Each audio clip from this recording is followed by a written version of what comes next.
Here we go, 7 o'clock, New York.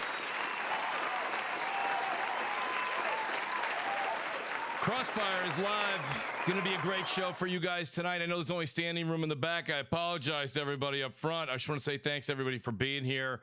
Friday night, lots of games coming out week in and week out. So you guys being here, this panel being here, I'm taking time from them on their busy schedules to be here, taking time from you. Appreciate everybody here. Please hit that like button, hit that subscribe button. Your name comes up in lights.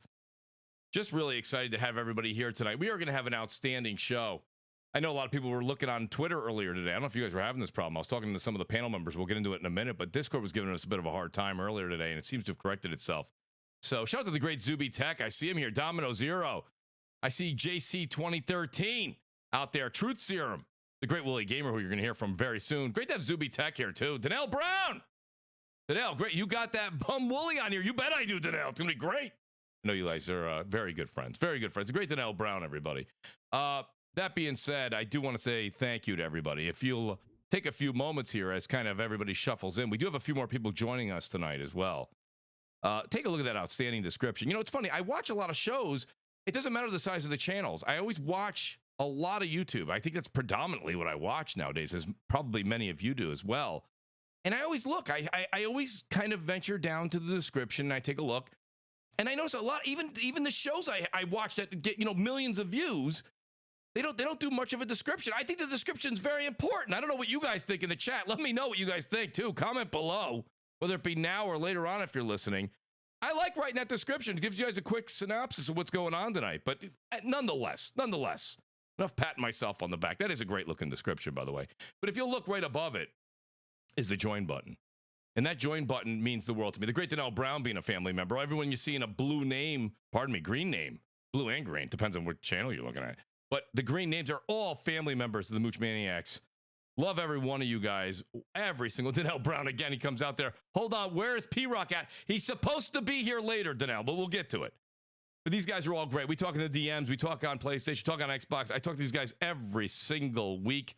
And if you'll just let me take a moment. I admire them so much. I want to call them out one by one. The great Sir X-Man, JudaZuk, WoolleyGamer, who you're going to hear from soon. MumbleRanting Gaming, Tyson Web 509, TrueWiddy, Alphonso Carter, BRAP, who wasn't feeling too well tonight. BRAP's taking the week off. We miss BRAP. Maybe he'll pop in. You never know. He might hear a topic and just pop in. He's got the keys. He can do that. The great BRAP, everybody. Jamie, Damion, the great Jimmy Harrison, who's going to be listening later. Andy Hart, Red Hood 420, Ham Solo 5, Rob Jones, Night Ripper 7, Toto Dope, Thumbs, JC 2013, who's here, Passive Prophet, Lord Metroid, Rabbit Got the Gun, Fastbender, Archwar Angel, Biggity 08, Sonyverse, Slow Mo Backslap, who's also going to be joining us on the panel very shortly, Henry Heck, great to have him here, Silent Merc, who's been very active, Edward Jordan, and our major Mooch Maniacs, AD, Truth Serum, who's here in the chat, RPG 88, Julian Johnson, your boy Roy, Scolari Brothers, Smokes 901, DC Gaming, who was on the show last week. Go over and check that show out after this show. Miko, Gaming with Persona, and Jay Barry, who are both doing What's on PlayStation tomorrow at 11 a.m. Eastern Time. You guys know it's how I start my Saturday, and I encourage you guys to do the same thing. Tactical Gamer, Danelle Brown, that guy's Mini, Brian B, a.k.a. Delirium Blades, and our VIP Mooch Maniacs, Raji, Domino Zero, the Wise Old Gamer, and our honorable mentions are out there with that food, water, or toilet. Come home, guys. General Thad, Apes, Shadow Assassin, Supreme Samurai, 4-Star General, Dex Flex, and our forever Mooch Maniacs, the great Longshot 316, and the great Optimus Code. Guys, take a moment again. I have to say it. I don't say it very much during the show, so I say it in the beginning, and I say it at the end. I don't know if that does any good for my analytics. But hit that like button, please. Hit that subscribe button. Become a part of the channel. That being said, let's get to this amazing panel. Because I can't, we got to get to these topics. There's just so much news to get through. And you guys always do the over-under on 3 topics out of my 10. I'm going to try and beat that and get the over tonight. Okay? The one, the only. Listen, he's over there in England. Listen, we call everything England. But when you're actually from England, there's different subsections of England. You can't just say England. But nonetheless, he's going to school us on just some topics in our geography. The great WoolleyGamer's with us tonight. Wooly, I know it's not easy for you over there at this time of night, but I can't say thank you enough for being here on the show, buddy. How you doing this evening? Might not have had Wooly. Wooly, can you hear us? We just did a sound check, guys. I promise the sound was good. Well, He's too excited. He's very excited. Wooly, listen, we'll get back to you. But listen, since he chimed in, another gentleman that I'm very excited to have on the show tonight, Mr. Badbit, who, by the way, we were doing a great little pre-show discussion. Yeah. And Mr. Badbit comes in and he just throws a dagger. That's what the man does. It's what he does. But I love every single part of that shrapnel. The great Mr. Badbit's here from the trophy room. Mr. Badbit, how you doing tonight? Dude, I'm doing fantastic. And I just want to agree with you here, Mooch. What's up? Descriptions are important. Thank you. Descriptions are needed. It does. It gives a little synopsis. I don't want to click on something I don't know. Right. You know what I mean? Like, that's what I do on the Apple and Spotify feed. You want to read what you're walking into, you know?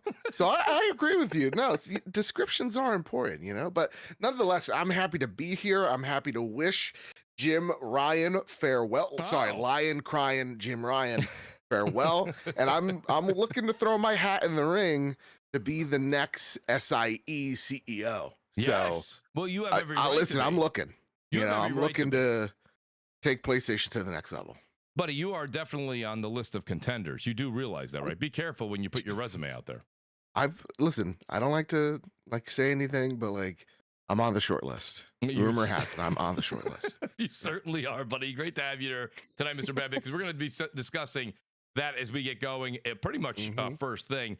The great Death Singer is with us here tonight as well. And, Singer, it's funny because I have you on the show, and I think a lot of people that are on social media would immediately gravitate to saying you're Xbox. But I've talked to you so much behind the scenes. You're really a PC, baby. Yeah, you're PC all day, buddy. But I do know that you do a very good job of when the green light flashes in the sky, you do help. Yes, sir. That's okay. That's great. It's great. But Singer, great to have you back on the show, buddy. We're going to need you tonight because I want to get your opinion from the other side of the aisle. So, Singer, how you doing this evening? I'm doing fantastic. And rumor has it, I'm putting myself forwards for screenings as ACO because we'll finally get a good Western RPG.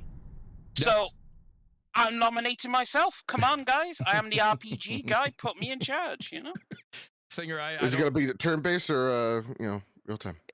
No, it's going to be turn-based, of course. No, I'm sorry. You don't get my vote. You don't get my vote. Well, actually, you see, here's the funny thing. I could do it both ways because both ways can achieve the same thing. See, you don't have to have one and the other. You can have both. Like a Final Fantasy VII remake type of situation? More like I could go from a Baldur's Gate to a Witcher 3, All right. Or maybe a bit of cyberpunk in there. You said the magic words. Okay, you're in. So I don't know if Wooly can hear me. I apologize, guys. Wooly, he's saying you're locked out of Discord. I don't see you locked out, buddy. I don't know where you are. Try getting into the Mooch waiting room again. We'll get you in here. If not, just hold tight, and I'll get a hold of my buddy Jay. Jay will actually be able to kind of force you in here where I can't do that during the show. But I'll get you in the show. Just hang tight, Wooly. We'll definitely get you back on. I don't know why that's happening. That's an oddity. But that being said, I got the great Jack Move Johnny on here. Jack, honestly, great to have you guys here. Everybody knows who Jack is. Jack's on Weapon Wheel Podcast. We just had the great BG on last week as well. You guys know 5:45 p.m. Eastern time, the Lord's time, as I like to say it, even though Jack will disagree with me. I believe he's on Central. But nonetheless, Jack, we were saying this before the show, buddy. I got to say it again while you're on the air. You definitely have wide opinions when it comes to PlayStation, Xbox, everything. So you don't ever hold back. And I got to say, this show was kind of built around you. Jack, great to have you back on the show. How you doing tonight? Hey, man, I'm doing great, man. Shout out to the viewers. Shout out to the panel. I'm doing even better, man, because that boy Jimbo got put in the pack this week. But other than that, man, I'm doing fantastic. How y'all doing? Yo, it is great to have you, Jack. You bring great energy to the show, and I appreciate that. Jack, I'll put you on the hot seat first, okay? Like I said, Slow-Mo's going to be here, and Wooly, I'm going to get you on the show ASAP. As soon as we get into this first topic, I'll be able to work a little bit behind the scenes. But, Jack, I got to ask you. So, of course, everybody knows. We've been talking about it for about 48 hours now. CEO of PlayStation, Jim Ryan, set to retire in 2024. It's not going to happen tomorrow. Everyone was originally saying he might have got fired or he might have got this, he might have got that. None of that's actually true. He's going to retire. What do you think as far as the future of PlayStation here? I mean, did Jim do the things that you as a PlayStation gamer were looking forward to after we lost Sean Layden to retirement? Did Jim step into those shoes and do the things that you were looking forward to? And part B of the question, Jack, is who really can fill in these shoes next, what is it, April, I believe, of 2024 when Jim steps down? Well, me personally, you know, I dabble in PC game, but I'm not really a PC gamer. I'm a primary PlayStation gamer, man. So, if you're asking me personally, did Jim Ryan fulfill his Yes. obligations, his duties to me? I'm gonna say fuck no, respectfully. I'm gonna say no. I don't see, if you're a primary PlayStation gamer, I don't see how you can say he did. I don't see how you're not happy right now. Like I say this about Jim Ryan, right? No disrespect to him, he a great businessman, but as far as being pro consumer, pro PlayStation at this point, I gotta say absolutely not, man. He did a lot of things that were counterintuitive, counterproductive to having a successful ecosystem on the PlayStation.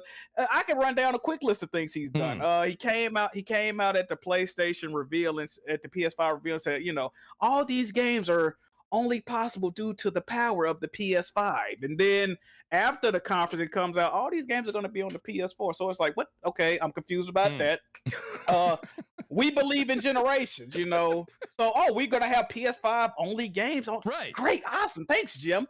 But then the games come out on the PS. Again, I'm confused. He said the games are only playable with a DualSense controller. It's only possible with a dual, but those games, once again, are on the PS. All this going back to that. You see that, right? Yes, I do. Putting games on PC. Now, I'm not saying games would have never came on PC, because Sean Layden in the interview also said that he probably would have did that too. But like I said, if I'm only on the PS5, that don't really help me too much, respectfully. Another lie that was once told: every cross-gen upgrade will have a free path to the cross-gen upgrade. They announced Horizon Forbidden West PS5 version, and they saying you got to pay $10. But you said it was gonna be free at the beginning. Y'all said it was. They had to go back and retract their statement, so that was a lie. The new PS Plus initiative has been an utter abject failure so far, in my opinion. It's funny that the highest tier, which is like $140, $160 now, is filled. Well, it's supposed to be filled with retro games. Something that their CEO said, well, what a president said, that he pretty much said no one gives a fuck about retro games, and they're ugly to play, and he don't see why anybody would want to play them. But then he put that at the highest tier as a value proposition. So once again, I'm just overall confused. As far as the second part of the question, who can fill his shoes? I believe the man name is what is it, Totoki or something. I don't want to mispronounce it, but I don't really know too much about his legacy or what he got going on. But I'm giving him grace. I want to see what he can do in this position. As far as who I would like to see in that position, I really don't know. I mean, if Sean Layden could come back, hell, I mean, Andrew House, anybody would use Shuhei, anybody at this point, man. I'm struggling out here, Mooch. I don't know, man. No. And listen, honestly, Jack, I kind of put you on the hot spot with there's no real answer here, but I do think, like, what about like a Herman Hulse? Do you think he was just recently promoted and he has an actual chance of taking, it would be a promotion for him to take Jim's spot. But some of the other names out there that are out there, like people are saying Yoshida, and this, that would be a demotion for him because he's up higher in Sony's overall SIE Corp. So does Herman Hulse, does he have a shot? And realistically, you know, Jim really did kind of take PlayStation in a different direction than Mr. House did and Mr. Layden did. So let's be honest, that's the truth. I mean, do you think he has a shot at this, or no? We're kind of, now we're just speculating and saying, oh, that's just the next guy, Mooch. That's not even you really doing your homework. That's just the next guy in line. With Herman Hulse, man, I really don't even know about Herman because, like, the position he's in right now, Shuhei used to be in, right? And when Shuhei was in this position, he would go on podcasts, he would do interviews. He was very candid, right? He got his, I mean, you know, legendary statements like how if Sony put out 10 games, you know, with some double A and triple A, he's like, you know, only 2 or 3 of these games have to be really successful, and it'll take care of them other games, right? That was one of his legendary comments. The comment about how he tried out God of War 2018 before it came out. He wasn't messing with it. He told me, y'all got to go back to the drawing board with this. I'm not feeling it. And, you know, they went back and changed up some stuff, and the game came out, and it was phenomenal, right? As far as Herman Hulse being in that position, I don't never, you know, maybe this is a good thing, maybe it's bad. I haven't heard him say anything by way of, I went and played this game, I tried out this game. Like, so he kind of, this whole new Sony regime, to me, they just too quiet, man. Like, I want to know what's going on, bro. Like I said on my stream the other day, right? You always say, let us cook. We cook and let us cook. Yes. Can I peek in the pot, brother? Can I just see what's going? Because I don't know about you, Mooch, but I don't like everybody cooking. I don't like all types of food, right? I don't want to peek in the pot, brother. That's it. I honestly, if you're gonna cook, all I want to know is what's for dinner, right? All right. That's what I'm saying. Right, Exactly. right. Exactly. Can you please share that with us? So, Mr. Babbitt, you heard. Honestly, I got to be honest with you. Yeah. I'm a lot in Jack's camp right now with Mhm. everything he said. There's a lot of things that I thought Jim did that were good. I will say this to both of you. I'll Yeah. say this to Jack, and I'll say this to Mr. Babbitt. I do think a little bit of what's been going on with the acquired teams and everything that happened over the past 2 years with this whole ABK thing, that may have silenced Sony just a bit. I'm not trying to say that that's an out, but I wonder how much Right. they were actually able to discuss when all of this dirty laundry, as we saw the last couple weeks as well, it's still filtering out on the Xbox side. Mm. So, you know, what do you think? I'm not going to ask the same questions again. You can kind of run with it, Mr. Babbitt, but Jack made some good points. I mean, Jim kind of fumbled the ball on a couple of big things that PlayStation fans love. And at the same time, he still did carry the torch because here we are. I mean, here we are with 42 to 45 million PlayStation 5 sold Right. Through a pandemic. Yeah, man, I'm somewhere where everybody kind of is. It's funny. On paper, you can't argue with the man's success. Mm. The man's gonna he launched a console through COVID and managed all those studios through COVID, and now is on the path to outselling the PS4 when everything's said and done. You can't argue with the math, right? So the math says that, like, yeah, this is, you know, I don't know how much of the victory he's earned, but on paper, he is probably one of the most successful leaders that PlayStation has had. On paper, right? Mm-hmm. For me personally, as a hardcore dedicated fan, I'm with Jack here. He said a lot of dumb shit in the past. Okay, he is backtracked on a lot of it. At the same exact time, that's what all CEOs do. They talk trash when they don't have something, and then when they have it, they're gonna repackage it and sell you on it to, you know, make money. At the end of the day, though, for me, I don't like where PlayStation's been in terms of talking to its consumers, talking to its customers, celebrating the brand. Mm-hmm. I think the one thing that is important for us hardcore audience or hardcore fans of PlayStation, and I think the one thing that we are actively jealous when it comes to, like, the other side, quote unquote, when it comes to, like, the Xbox side, and it's the fact that those folks talk to their fans. Right? Like, we may not be the fans, like, I may not be the biggest fans of some of the decisions that they make over there, but I can't deny, man, it's awesome when I see, you know, the execs out there, whether it's for damage control or whether it's just talking to folks on the ground.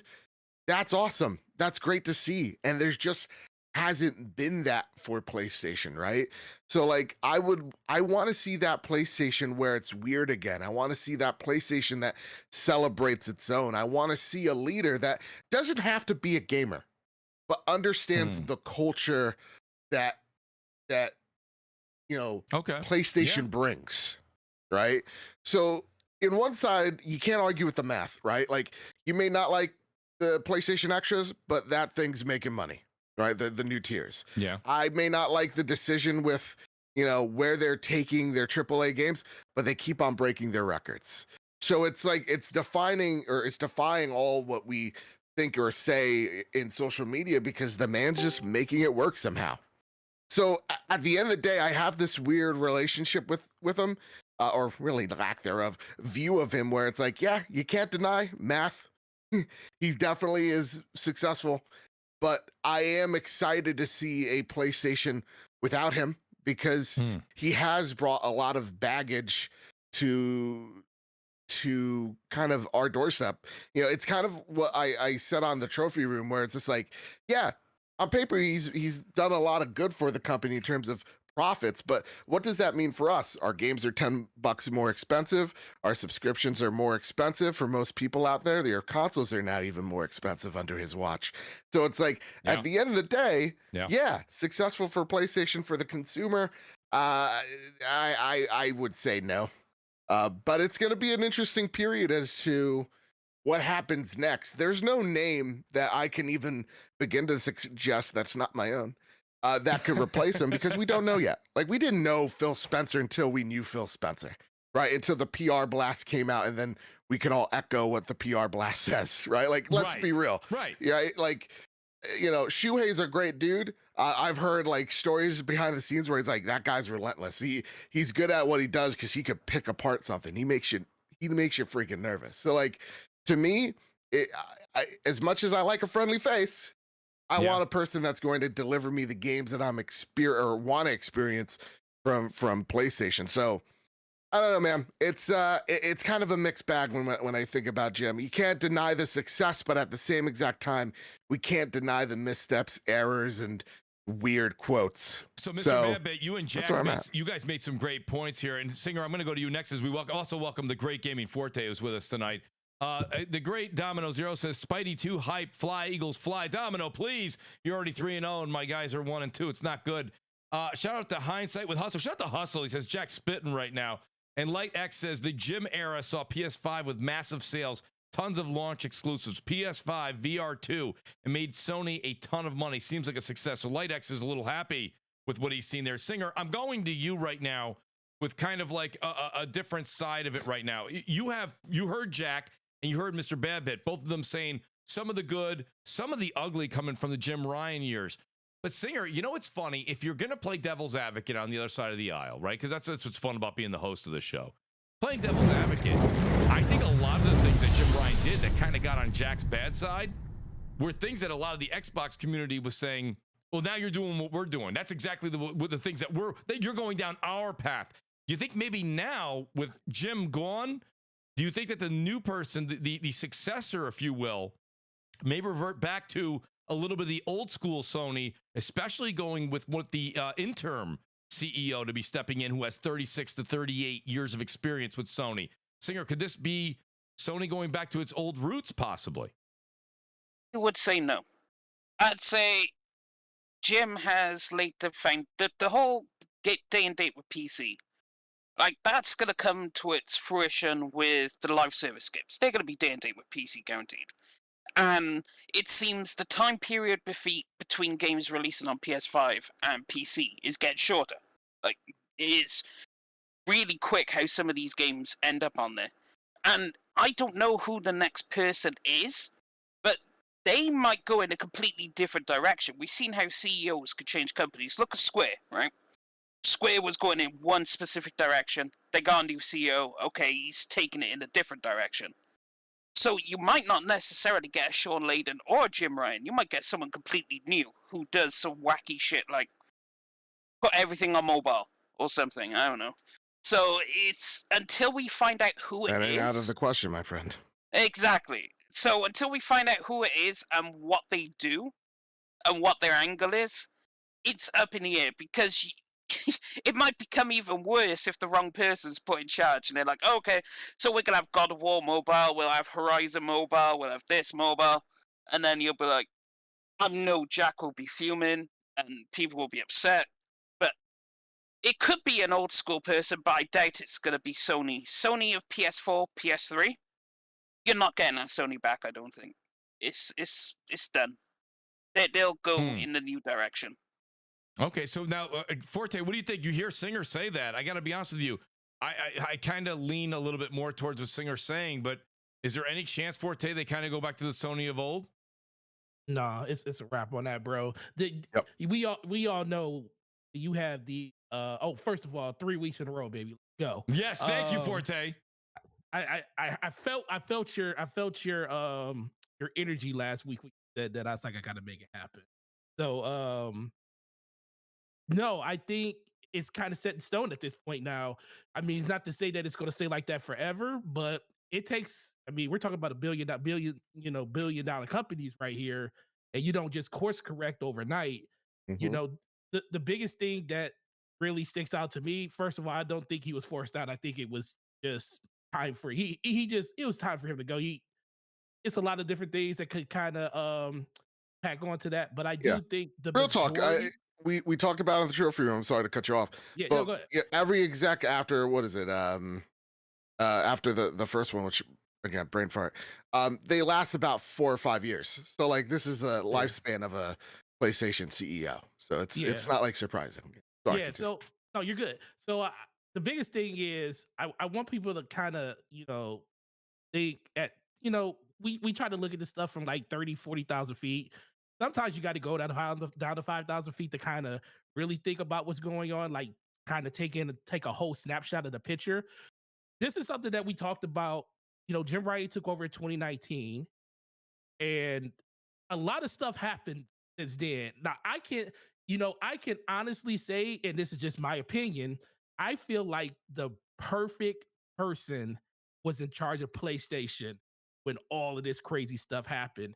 You had you had the CFO of Sony come in and become the CEO during a time where they had to find a way to maximize as much money as possible because of the pandemic and everything. They had to do as much as they could to get as much revenue inside of PlayStation, because we all know what kind of happened over the course of a year and a half with gaming. It blew up through the roof, and that's under his watching stuff. So I think he was kind of the perfect person to be there because of that. Money motivated person makes money for your company and stuff. So I think that was a great move. But I also told people, and this was like kind of the opposite thing that we heard about Xbox. Xbox didn't have anything, for the launch of their brand new system because, some people said, oh, well, dude, COVID kind of screwed them and they weren't ready and prepared for it, compared to Sony was super prepared for it. A lot of their games was ready to go. Now we're in 2022 and we're seeing one launch game this year, and we don't know what's on the horizon for next year. All we know is they got a lot of live service games in the works. We don't know when they're coming. So it's like now we're starting to see both companies were kind of hamstrung at different points of their development cycles and stuff. And honestly, I just feel like at a point now, Jim Ryan is looking at the scenario and he's like, listen, man, it's about to it's not that it's going to get rough, but he kind of knows that over the next probably 12 to 18 months or maybe 24 months, a lot of those live service games are going to have to come out. And a lot of that stuff, if it doesn't hit, it's going to put Sony in even more of a hole because we don't know what the next big AAA game for them is going to be outside of Spider-Man. We don't know when Wolverine's come. We don't know where a lot of the games. That's what Jack's saying. That's what Jack was saying. He said, "Show me what you got cooking," because to be honest with you, it's been a minute now. And that's the thing. Yeah. Like, yes, Sony could have been super taken back because of the Activision stuff. I think a lot of people were because they didn't want to show anything, but I also think they just ain't ready to show nothing. There's nothing for them to show because all of their studios, for the most part, released games over the course of the last 2 years. Yeah. And now they're in a reset cycle where all of their studios have to reproduce something all over again. And you're starting to see that take time. And that's what's going on right now. So now they're banking on these live service studios to basically breed these games to keep PlayStation afloat.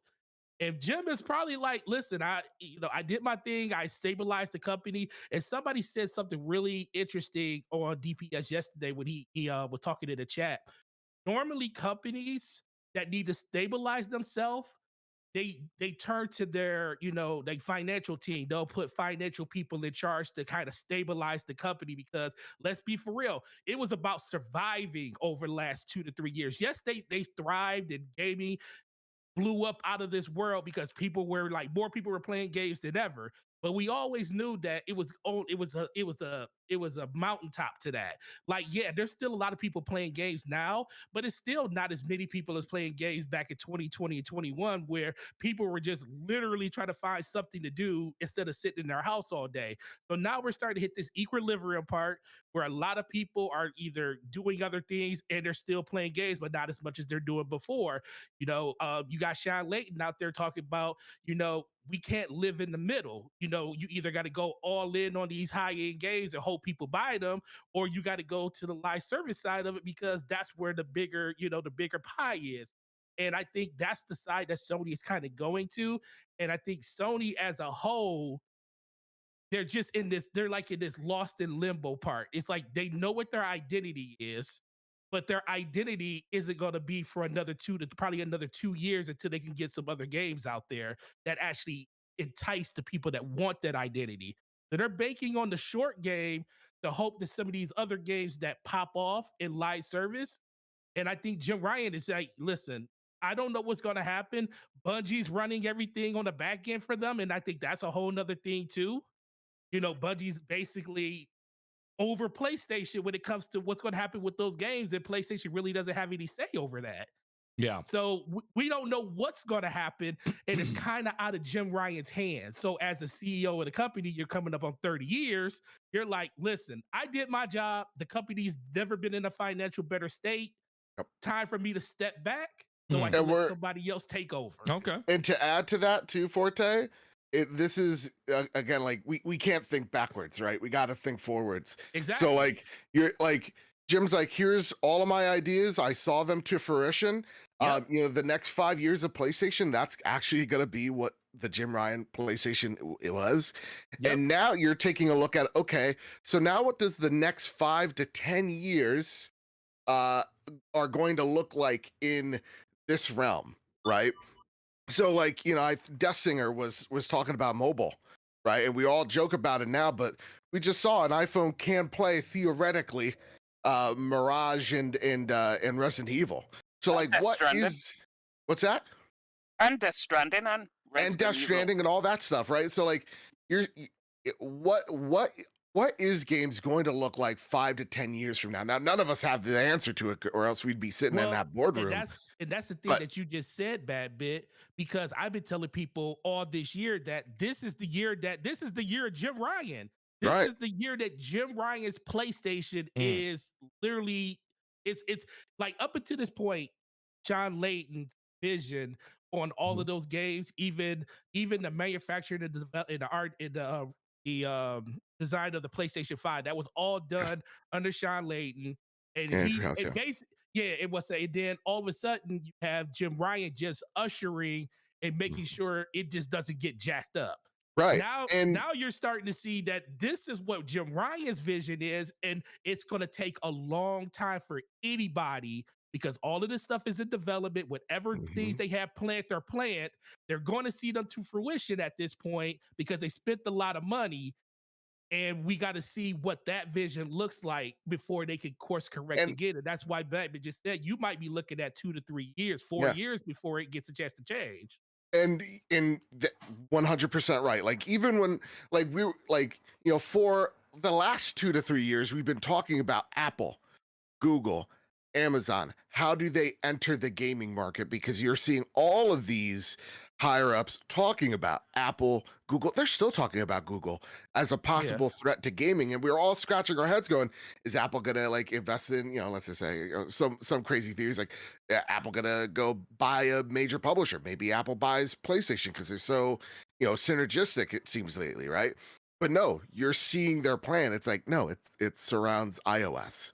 So like you're going to have to think about, they need someone to think about what does the future of this platform look like. Look, Xbox thought it was going to be the cloud, right? And they would tell you right now, no, probably not, not in the foreseeable future. No. So that's what type of leader that they need. I don't know who can do that at this very point in time, but we are in a very precarious situation in games right now where you're seeing successful companies lay off 16% of their workforce just because they can. So like, to me, it's you've been seeing a lot of companies take a lot of risks in the last few years and them not paying off per se, and though still profitable, letting off a significant amount of workforce. So it's going to be a very interesting time for the next 5 years, whoever is going to take I think there's a battle of ideologies, though, because you have, like, Apple are going, okay, mobile phones probably might be the move to the future because they're only getting more and more powerful, and in 10 years, they'll probably be stupidly powerful. We've already seen what the iPhone 15 could do. Right. So that's only going to get stronger and stronger. Now, Xbox put its eggs in with the cloud.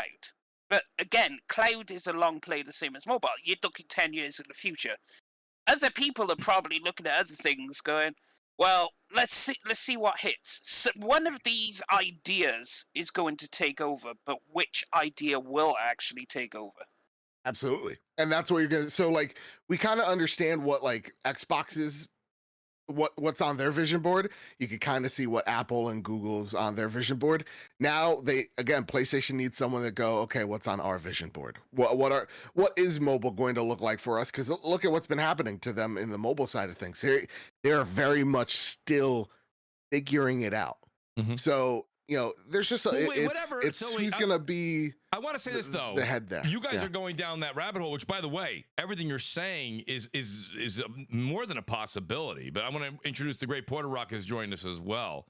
But The I mean, homie. P Rock, I know that you're hearing what Mr. Babbitt, Death Singer's saying. You missed earlier what Jack was saying. But P Rock, first of all, welcome to the show. Second of all, what do you think about the whole thing that's going on with Jim stepping down and who we're going to have fill his shoes in 2024? But whatever happened to the old expression, if it's not broken, I know I think Jack will back me up here. If it's not broke, don't fix it. Like, you still have Sony that's pretty much traditional, right? They're not doing the day and date thing. They're not throwing their first party games into a subscription like they were told they had to do. And they're still killing it this generation. Nintendo is not doing any of that. They're killing it. So P-Rock, I guess I kind of asked you a three-headed dragon question, but I mean, where are you on all this? Well, okay, so I'll start with the Jim Ryan. For me, as a CEO, I think he did fine. Whatever. I know some people have his gripes. About I think what people are upset the most is not enough Japanese games, right? And also how quiet Sony's been. They haven't been. It's not like last gen with the PlayStation 4, where we knew 3 years out we were gonna get Spider-Man. I remember 2016 was the Spider-Man reveal, God of War reveal, Days Gone reveal, and those games didn't come out till like 2018, 2019. I mean, The Last of Us 2 was revealed in 2015 at That's right. PlayStation Experience. Yep. Didn't come out till 2020, right? And we got used to that. But I will say this: I think, and quickly, a culture changed real quick from gen to gen, because I think if, let's say, we were to repeat 2016 this gen, it would get slaughtered, because now we have a lot more content creators that will try to find something wrong, and then everybody will harp on that. In 2016, we were just happy that somebody was bringing back Spider-Man. We were like, holy shit. And then we were just happy that God of War got a facelift, right? But this gen is not like that. A lot more gamers will nitpick anything. Even if you tell a game, hey, this is pre-alpha footage, but we want to show you something nice. Yeah, even like a people will be goddamn like, start this is screen. trash. I mean, yeah. Hell, look at the Grand Theft Auto 6 leak. It was a goddamn leak. Wasn't a showing. It wasn't unveiling. No. It wasn't Rockstar saying, hey, look, it was a leak, and people already thrash it. Like, oh, this can't be Grand Theft Auto. This looks like shit. Like, bro, it's a fucking leak. It's a leak. They're working on it. It was and people pre-alpha. bashed it. Yes. Yeah, it was. I don't think it was even pre-alpha. I think they were just still trying to get the code right. But you saw gamers' reaction. They treated it like this game ain't ready. Yeah, no shit, it's not ready. That's why it was literally called a leak. You see what I'm saying? Yes. So I think this gen and going forward, first presentation is super important, because it could really kill the hype of a game. And I think Sony realized that. And Sony, they talk about quality. They talk, they really try as best they can, bring out the best games, the best looking games. They really, they really go all out, right? Absolutely. And I think they realized, like, we only get one shot to do initial impression. I mean, hell, even Spider-Man, if you remember the showcase, people went out, oh, this thing needs to go back in the oven. And then suddenly I got to be like, hey, this is a little bit older build, but trust us, this game's going to look great. And you saw the negative reaction. I think I think companies are very well aware that more often than not, you're going to see a more negative reaction than positive. So if you're going to show the game and say, hey, take a look at that game, you got to show it right. Yeah, P-Rock, somebody's going to try to, they're going to go after it, right? And here's the thing, and I get the whole 3 year stuff, believe me. I would love to see, last gen was real exciting, and I think for PlayStation guys, there was a lot of people, I hate knowing games about 1 year out, 3 years out, whatever. I said, I loved it. At least I know, I see what's going on, I can guess what, and then, and there's a lot of games, right? There's a lot of games we all get to play between multi-platform exclusives. You could pretty much balance out what you're going to play throughout the year and be like, all right, this is coming out, Final Fantasy coming out, then this comes out, and then, everybody will pretty much gauge how this gen is going to play out, right? But I think because of the toxicity, and there's some big, I never realized it, but there's some big content creators that thrive off of negativity. And I'm not talking about 8,000, 9,000 YouTubers. I'm talking, I seen guys with like 100K YouTubers, Yep. 50,000, 70,000 views, and the negativity is off the hook, and they thrive on it, right? And these views are sometimes bigger than gamers who get like review copies and talk positive. They get like 2,000 views. I'm like, yo, this dude got a review copy and only 2,000 people saw it. Then you got the guy who's just talking shit, hasn't even played the game. He got 50,000 views. Well, that's it, And right? I'm So like, people I'm say like, that. what the fuck is going on? In my mind, I'm like, yo, what the fuck is... Yo, I honestly feel like the dudes who actually review the games and play the games and show it, they're losing to a battle of dudes that thrash games. It's like the world wants negativity. Like, it just blows my mind. I'm like, yo, this dude got 80,000 views of talking shit. Like, it blows my mind, right? Well, but P-Rock, honestly, but that's an ongoing struggle. A lot of people always say that. You see people on Twitter all the time. Hey, where can I tune into a PlayStation podcast where it's only positivity in games? Or where can I turn into an Xbox show where it's only positivity in games? The thing is, though, let's be honest. Like, do you want to tune in and hear me be like, oh, this game is great. This game was wonderful. I love this game. This game was one of my favorites.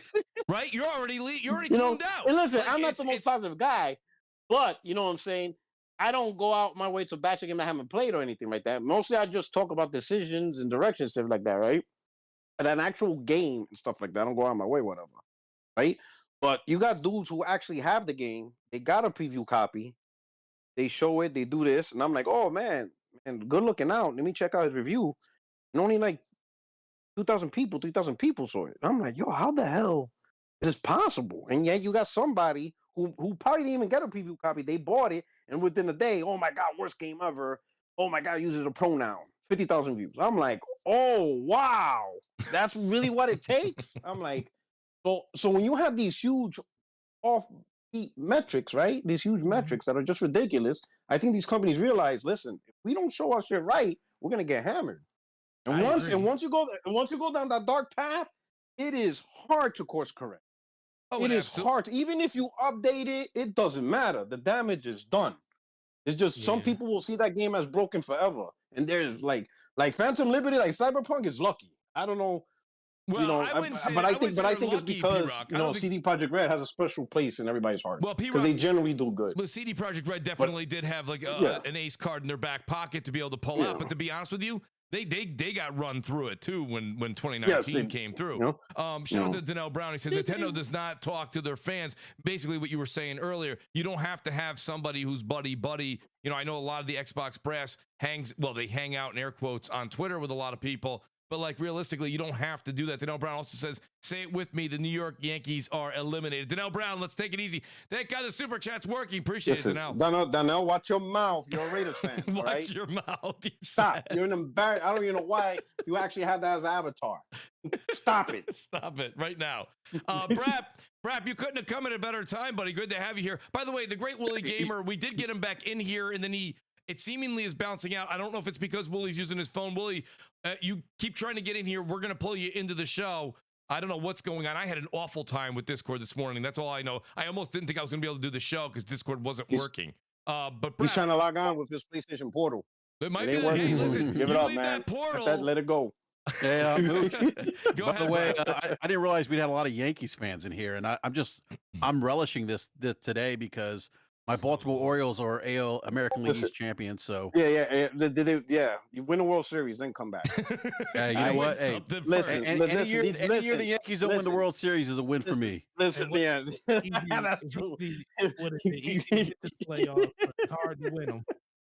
All right. So, BRAP, what do you think of this? We don't care about participation. Yeah, we don't care about participation. That's right. New York, whether it's the Mets, I think even do the Mets have more than the Orioles? We'll do it with sports. We're not going to do sports right now. But BRAP, let's not go there. Does the Mets have more than Orioles? We might have more than the Orioles, too. BRAP, what do you think about the whole Jim Ryan thing? I know you did a special BRAP yesterday. I mean, I turn on YouTube, and there's like a late-breaking BRAP generally when news breaks. So, BRAP, what did you think about the whole Jim Ryan set to retire and how those shoes are going to be filled? And by the way, Singer and Jack, I'm coming back to you guys after BRAP talks because I'm going to throw a bit of a curveball at you guys. What do you think, BRAP? Yeah, no, I mean, one surprised that he's calling it quits, retiring, but look, he looks older. I'm going to assume he's probably in his 60s, maybe late 60s. No, he's 53. Oh, okay. He's He looks 53 years old. he He looks looks. older. Let's be. Let's. Yeah. Let's. He Let's looks not. weathered. He looks like dog shit. Yeah. Right? I wouldn't it wouldn't surprise me if Jim's the kind of guy that every night has a glass of whiskey, smokes a pack of Marlboros. Oh yeah. And you know, he's like old school, you know. You know, they don't make him like that anymore. He looks a little weathered though. But no, I mean he's look been at numbers like that. yeah, but he's been with the company 28 years. So, you know, I mean, I think Well, he he's sounds like short, he's man. sounds like he's hit a point where they're traveling, you know, traveling different continents. I can't imagine that's fun. But look, I think I listened to a little bit of the show earlier where I was out grabbing some food for the family and heard some of the points. And I agree with some of the things that the panel had said about some of the really good things he did. Obviously, there were some things that and I think most of the misses with him, in my opinion, are some of the more PR related things. You know, the muddled upgrade path at the beginning of the generation, the we believe in generation thing, and Yeah. the free upgrade. I mean, those things were not well, they were not good PR pieces for PlayStation, and things that misses that we typically haven't seen from PlayStation from a PR perspective since the early days of the PlayStation 3, when they eventually course corrected. But I mean, outside of that, I mean, if you look at what he did from a business standpoint, I mean, he did what he was hired to do, and that was to grow the business. And I mean, as incredible as the success of PlayStation 4 was, the PlayStation 5 is going to seemingly, you know, outclip the PlayStation 4, and that's no small feat. He's been able to generate more revenue. They've been able to grow the business, and I think that whoever they tap on the shoulder to fill his shoes is going to have big shoes to fill, because of where he's leaving the PlayStation brand in a very good place. I mean, PlayStation as a brand was dominant anyway. He's even made it more dominant. Like, we were joking about the Yankees, like, you know, like it's like, you know, the Yankees have always been a dominant franchise, and um, you know, Go ahead and rub it in, bro. look, Just it's rub it in. it's a tall task. I mean, look, I mean, what Joe Torre did with the Yankees was amazing, considering what the Yankees had done previously as a franchise before Joe Torre became skipper. But whoever comes in, I think, you know, obviously, I think Herman Hulst is probably the first one that comes to mind. But I think whoever's going to come in is going to have a lot of tall shoes to fill. I don't see them, and I could be wrong, but in my opinion, I don't see them really drifting drastically away from the game plan, because the game plan as it stands is making their money. And these companies, at the end of the day, are in the business to make their shareholders money. Remember, they have legal fiduciary responsibilities to make their shareholders money. Mhm. And PlayStation's a big piece of the business, big piece of the pie to Sony. I mean, it is what, more than a third of their revenue. That's almost Sony half. can't, yeah, Sony or half now. Sony can't live without PlayStation. Nintendo can't live without making video games. Microsoft doesn't really need Xbox. It's 5% of their revenue. So that's why I think you see a lot of care and a lot of just there's just it's something different with how Nintendo and Sony approaches gaming, I think, because it's so important to them. Because if it doesn't do well for those two companies, it could literally be the death blow to those organizations. Um, so I do think that whoever comes in again is not really going to drastically change the direction of PlayStation. I still think hardware is going to be a focus, console hardware. I think that's going to be a focal point for them still, VR. But I do see them branching out to, I wouldn't be surprised if you see more investments in mobile. Um, Again, that no one should be surprised by that, because that's where there's a lot of money to be made, and they're going to go where the money is. And PlayStation does have that brand. They can go into the mobile market, maybe things, leverage that brand, and maybe other ways that other So- platform holders can. And the one thing I'll say about Jim Ryan too is, I think Bad Bit said this: COVID happened. No one expected that to happen. He managed to launch the PlayStation 5. He managed to you know, eventually at some point, you know, despite supply chain issues, get more PlayStation 5s on the shelves. And I will say this, like, this generation was much different than the generation of the PlayStation 4. I would argue they launched against an established platform with Nintendo, with the Switch. They launched against a stronger Microsoft and Xbox. I think Xbox had a much stronger message at the beginning of this generation. They offered 2 SKUs. They had the value proposition. If you remember, a lot of the early talk amongst the pundits on YouTube was, oh, Xbox is going to kill Sony because now they have the power narrative in their pocket. They have the value Remember the narrative. teraflops, guys? Remember how much? Yeah, they have. Remember? And now we know it's the Xbox Series S. That's the outselling the S by like, what is it, threefold? Like, it's about half now. I think Piscatella just commented, but so good. Xbox had the power narrative, Xbox had the value narrative with the Series S. They had Game Pass. Game Pass was a no-brainer for every consumer, and then you see the market reality, how the markets reacted to Xbox, how the markets reacted to Game Pass. So, in face of all that, coming in as a more expensive hardware option compared to some of the competition, and then also he was the first of the platform holders to launch first-party games at $70. And much to the chagrin of some people out there, we see how the market reacted to that. So, I mean, he's pulled the right levers. Clearly, his decisions have paid off for Sony, and the business is very healthy. Yeah, no, Jack, I want to go to Jack on that because BRAP, you brought up a couple of points. Jack, you a lot of people are kind of reiterating what you said when we first got on this topic, and we do have other topics to get to. So I don't want to spend too much more time on this. I have a bit of a curveball. But Jack, what happens when you're a longtime PlayStation gamer? People follow you. They definitely take your recommendations on games. Like when you come down to it, do you think that PlayStation is going to move more into that? I'm going to use the word I don't mean mobile in the sense, but like moving towards that mobile, that cloud, the games as a service. Or do you see, as we see what happened to Epic and we're seeing what's happening with Xbox, how they're kind of walking back a bit of the cloud? They don't mention it as much. Do you think Sony will just stay back and rest on their laurels and move forward the way what made them successful? Me personally, I think that well, and the games that's coming out, these games services coming out right now, like y'all said, Jim Ryan, this is his ideas, right? Pretty much. So, if they don't do well, which a lot of them won't do well, just the nature of the business, he's probably not gonna get the blame for that. Whoever's in charge at the time will get the blame for that. But they're definitely moving towards this games as a service, which might not necessarily be a bad thing, but like as far as what we've seen so far, fair games, as extraction shooter. Looks very generic in my opinion. Look like it might be some bullshit. Yeah. I just don't know, man. And as far as going, I'm sorry, it might be some bullshit. I mean, hey, I'm trying to keep it fair, but as far as the mobile gaming, man, I'm not necessarily against that. You know what I mean? I think they should, get a little bit more variety in there, man. So I'm not against the games and service either. I just want them to be, I just want good games, bro. That's it. Like, that's it. And I need them to something they used to do that they don't do anymore. I need to see better relations with indie developers. You know what I mean? They money had in a lot of second party games right now, glorified first party games. You want to call them that? I need to see that they need to strengthen their indie dev relations because that's really where this problem is coming at, right? Yeah, it's not because we of course we get into Spider-Mans of the world, the Spider-Man 2s of the world, and shit like that, but it's huge gaps in the fucking release schedule. It just is, bro. Yes. And I understand that some of these studios might already release some. That's cool.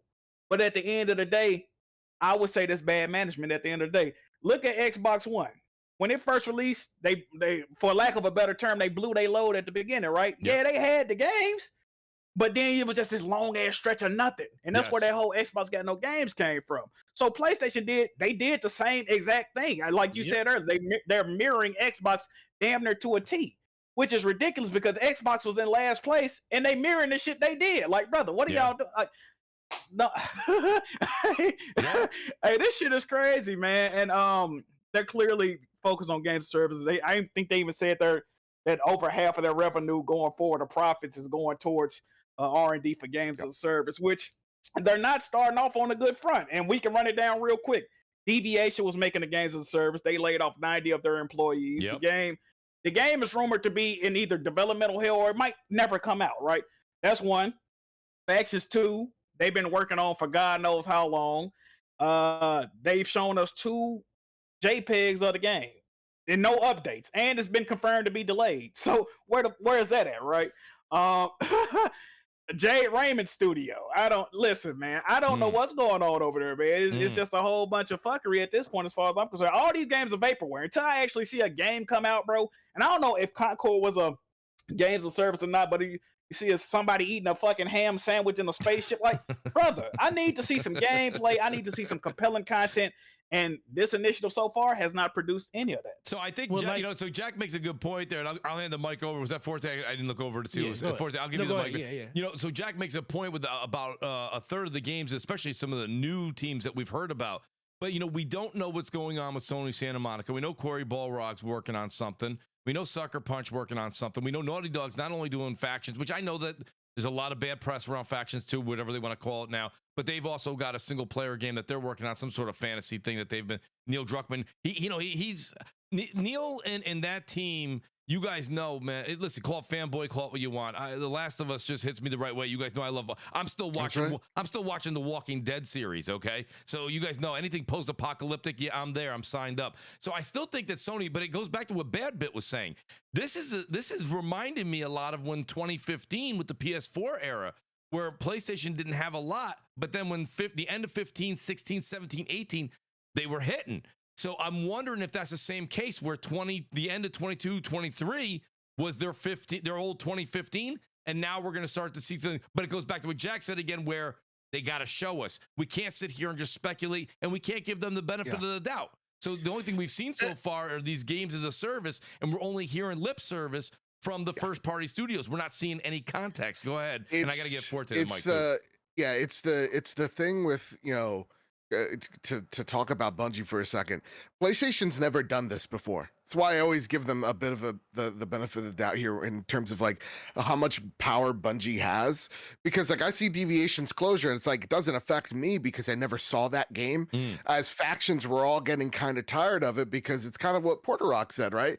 We've seen like JPEGs of this game announced years ago, and we still haven't seen really anything. Right. So we're getting frustrated. And so you're seeing PlayStation, a company that's really great at single player games, but is new to multiplayer. Try multiplayer out, and you're seeing Bungie, try to navigate these developers as to, hey, you're making some of the mistakes we made when we were making Destiny, and you don't have the luxury to make the mistakes we did years ago. So to me, it's going to be really interesting to see whoever takes over, what they do with games as service and what they do with that mobile market. It's going to be very, very interesting. Well, Forte, you go ahead. On one thing. Yeah, go ahead. Yeah. So another thing I think is also the culture of the PlayStation fan base change. And let me explain what I'm saying. So there was a tweet where I think it was Zubitech, either Zubitech or somebody said, hey, PS5 2024 is going to be great for PS5, right? And BG replied, Wolverine most likely not be 2024, which is a legitimate criticism. But the rest was none of these are first party.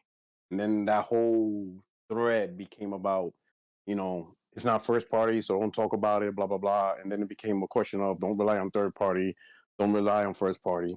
And it just brought me back when I saw that thread. I'm thinking, damn, I remember when the PS2 came out, right? And from like November 2001 to like December 2002, there was this 1 year stretch of PlayStation 2, right? And maybe I got the calendars wrong, so forgive me, because that was like 22 years ago and shit, 20 years ago. But I remember in this 1 year stretch, it was Devil May Cry, Metal Gear Solid 2, Final Fantasy 12, Grand Theft Auto 3. Red Faction, right? And it was just this year of like, holy shit. And that year, everybody said, I gotta get a PlayStation. I mean, when you have in 1 year, Metal Gear Solid 2, Final Fantasy 12, Devil May Cry, Grand Theft Auto 3, this was like 2001. It was like a 1 year stretch. It was like between, it was like a 1 year stretch of either 2001, 2002 or 2000, 2001, but it was like back to back. This 1 year stretch had all those games. And everybody's like, I'm getting a PlayStation because there's no way you could beat that. You know the difference though back then? The difference is people just cared about what games you're going to play on the platform. That too, but also if you remember back then, the Xbox was what 1 year in the game. Like they didn't have that clout back then, right? Yeah, They didn't have that clout. And the GameCube came out even after that, and you know the GameCube wasn't getting most of them games either. So that go back to what that was a default exclusive, pretty much. No. But what I'm saying is, no one cared. No one said, but that's not Sony's first party. That's my point. That's my point. It was different. It was different back then. I remember. Hell, I was trolling during the PS2 era. Nobody cared if it was a first party or third party. They only really cared about the exclusives of the platform, regardless who made. Like Mass Effect was not a first party Xbox game, but nobody cared. I get what you're saying. Nobody cared. All they knew was Mass Effect. Yeah, that's what I'm saying. Mass Effect was on 360. PS3 was garbage. They didn't. I can equate that. I can equate that to right now, though, Porter. Right? Check this out, right?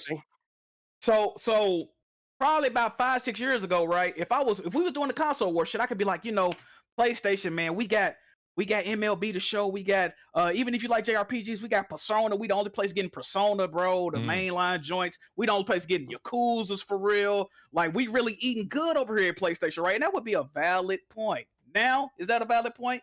No. Because if I say that to an Xbox fan, they say, yeah, we get all that shit. Some of that shit is time. Some of that shit day one in Game Pass. I just got to pay my Game Pass subscription. You're paying full price for games you used to be synonymous with. Now you're not even getting the game first. Now you're not even getting the next gen upgrade first. We getting the upgrade first. We getting the game on Game Pass day one. You got to pay a full $70 retail day one to play the same game we playing for practically free, baby. You see? So I agree. No, but I see like for MLB the Show. So I do agree. There's certain advantages, right, that Xbox has, right?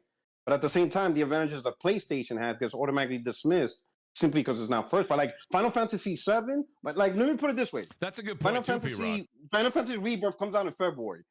What is Xbox gamers playing during those 3 months? Yeah, and there's like, no like bigger your argument as well. You know is what I'm like, saying? where can people play Final Fantasy 16 right now? That's what I'm saying. But that gets dismissed. Final Fantasy, let's put it this way. Rebirth is going to be the biggest game to come out next year, kick off next year. But that gets dismissed. But are we giving PlayStation credit for that, though? Listen, I don't care about credit. I care about, did I choose the right machine? Oh, you just saying this guy? Okay, cool. That was the attitude of, like, listen, what first party made you buy a PS1? Most people ain't going to remember. People remember Resident Evil. You know what I'm saying? People remember Metal Gear Solid 1. People remember Legend of Kain. And listen, I'm not trying to excuse the first party, but what I'm saying is we are becoming more like Nintendo. That's how I feel.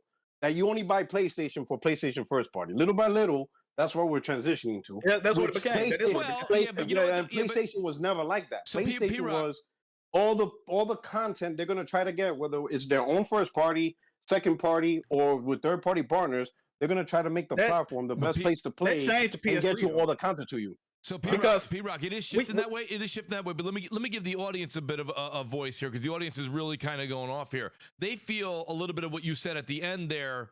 It holds water, right? So yeah, you got Final Fantasy 16. He's also got PSVR 2. There's 134 games in the PSVR 2 store. Now I'm not saying they're all like top notch, top quality, but there's a lot of good games there. You got we're gonna get into it in a minute. The PlayStation Portal. PlayStation is still offering, because like you say, we're giving Xbox their flowers, and that's fine. But PlayStation is still doing their thing. And Jack, I think when P-Rock said that at the end, you were like, oh, okay, I can ride with that. Even if it's not first party, we can sit here and have a discussion. But PlayStation's still putting a good amount of games and a good amount of, even peripherals out there for us to have, where Xbox, they don't have no VR. They don't have they don't have a dedicated handheld coming from their first party. They definitely have things like the ROG Ally and like that's compatible with Windows. I get that. But like they don't have anything coming from their first party. So PlayStation is doing a lot more in that retrospect. That's when the audience is getting upset. They're saying, Mooch, how come you're not counting PSVR 2? I do think a lot of that changed during the 360 generation, though. I think absolutely. That's when that narrative, I feel, because that absolutely was the narrative. PS2, PS1, that was the narrative. Like, you bought a PlayStation because of all of those great games that came on PlayStation that was nowhere else. And only on PlayStation. That's where they came from. PS3. Exactly. PS3. Exactly. To the point where Xbox did the same thing with the Xbox One, only on Xbox, put it on the side of the case and stuff like that. But I do think the further and further we got along, and I think this is part of the thing about being in the echo chamber that we're in, there's a lot of us, but there's way more of other people out here that don't care about none of this type of stuff, and they still see that benefit that Porter Rock you're talking about. They still see the benefit of all of those games, and some people don't even know that a lot of those games are available on Xbox. Like if I was to ask a person that at work, like, hey, did you know that Octopath Traveler 2 or Octopath Traveler 1 is on Xbox? They'll be like, no, that's a Square Enix game. And that's an RPG. That's not on Xbox. And they'd be probably shocked that half of these games. If I was to tell them that, hey, the Persona games are coming to Xbox, when did that happen? A lot of those people don't know and don't really care because they're synonymous with the platform that they've been with for so long now. But that narrative, like inside of this community, changed decades ago, because that's just kind of been how it's been over the course of the last couple of years. And then on top of that, you got to kind of look at Sony has really, really put a moniker on how great their first party is. Like that is something that nobody on this panel can fight. That has been the number one that's been the cry of Sony for the last generation and a half about their first party. And the thing about Xbox is, yes, we get on Xbox about their first party. We absolutely do. But the thing about Xbox is it's never really been about their first party, because guess what? They don't release games. So it's kind of like, like if you think about it, they haven't like think about it. Hey, Chad, I did not say that. No, listen, let's be for real. Listen, let's be for real. I love my Xbox. I play on my Xbox time. I am quote unquote one of the people on the Xbox side of it. But I will always tell people if you're talking about apples, like one versus the other, Xbox doesn't release first-party games nowhere near as first-party games as Nintendo does, and definitely nowhere near as PlayStation does. So it's kind of, you got to look at the narrative. You're like, okay, so Xbox is kind of the everyone system. Like you could play pretty much anything third-party on it, and you can play first-party when they do release it. Where the narrative on PlayStation is, yeah, you can play third-party games on your PlayStation, but you really buy it for the first party. That's a big distinction. Like you're literally telling people like, yeah, you can play third party, but you really play it for first party. Compared to Xbox, it's like you just play whatever is on Xbox. And that's kind of where that narrative came from. That's an old narrative because they're changing it. Well, they're changing it now, but that's what it's been up until this generation. Up until this generation, but now they finally, figured it out. Ducks are aligned. But don't count your chicken before they hatch. Well, they have a plan, but they still got to deliver. They have to execute the plan and make it work. They had 4 this year. They have 4 on schedule for next year. That's 8 in 2 years. When was the last time they had 8 games in 2 years? Yeah, but so Singer, you're right. You're right, Singer. But that's like, you have to understand something. None of that's home grown, right? So everything that we've been given PlayStation shit for in the past half hour is because we're saying you're homegrown. That's like saying you're not going to study for the test. You're just going to cheat off Jack. Yeah, but we got. You know what I mean? Like if you're just going to cheat, I mean, they're just got to get credit for like that's fine. I'm not taking because whether you buy it or you built it homegrown, it doesn't matter. As long as it's associated to the platform. As long as it's associated to the platform, right? But the thing is, all that matters. Like if you ask the average gamer, some of those gamers don't even know those games. Like most gamers don't know what the hell a Hi-Fi Rush is. Right. Exactly. You go to GameStop, that shit, Hi-Fi Rush don't sell consoles. No. They don't. It doesn't even help get Game Pass subscribers. No one's really doing that. So when you got 4, you could release 10 games, and I guarantee if you could release, which would you rather have? Release 10 average games or 1 Spider-Man 2? You know what I'm saying? So I think Starfield is really the only impactful game Microsoft released this year. No, Forza is impactful. Oh man. Hang on a minute. Well, you know what, Secret? Let's talk about one thing that like this though. The highest Metacritic game, well, until it dropped 1 point, Baldur's Gate 3, that game is only digital. And most people don't know that. First of all, you can't buy it in a store. It's only digital through your PlayStation or through PC. You know how many people? I can tell you right now, since that game came, we're talking about one of the most acclaimed games that came out this year. Do you know how many people walked into the store and actually asked about that game and wanted to buy it? I can tell you on one hand, 3 people walked into my store asking about Baldur's Gate. Yeah, that's very anecdotal for a second. No, I said my store 3. But think about that. We're talking about a game a game that is like Elden Ring came out where nobody cares about playing games like that, and everybody was coming in the store trying to buy it. Yeah, but could it be because But you're still making no? But I say, is it because there is no disc version? So like most people realize. Are you asking Forte Slomo what Slomo? Are you asking what his point is? Is that what you're trying to ask him, Slomo? Oh, I know what his point is. What I'm saying is that it's inconsequential to what. What's my point? What you're trying to say is that the overall sentiment of Baldur's Gate is that it's not that many people checking for it. No, that's not my point. My point is people don't care. Well, you don't know that. Same thing. No, people don't. No, we're talking about general. You're also assuming that people that talk in this community and the people that play games like that do not care you're about also any of that type of stuff. I literally just said that, and you just said it in different words. You're also assuming that the people who wanted the game have already haven't bought it on. Oh no, the majority of the people bought it the way they were going to buy it. I'm just saying. Digital, yeah. So that I'm just saying. We're just talking in general. But I'm just trying to understand the point, though. Like I don't don't understand the point. Forte is what I'm saying. Well, here's my thing. Here's a question I have for you guys. So with kind of getting to what Detzinger was saying about the games, he said 4 games this year, 4 games next year, and I think Porter Rock said the biggest game that came out of the 4 this year was Starfield. Now we got to wait for Matt Piscatella and the sales to come out for October. We'll report with September, unleashed. But I'm even if Xbox wins NPD for September, right?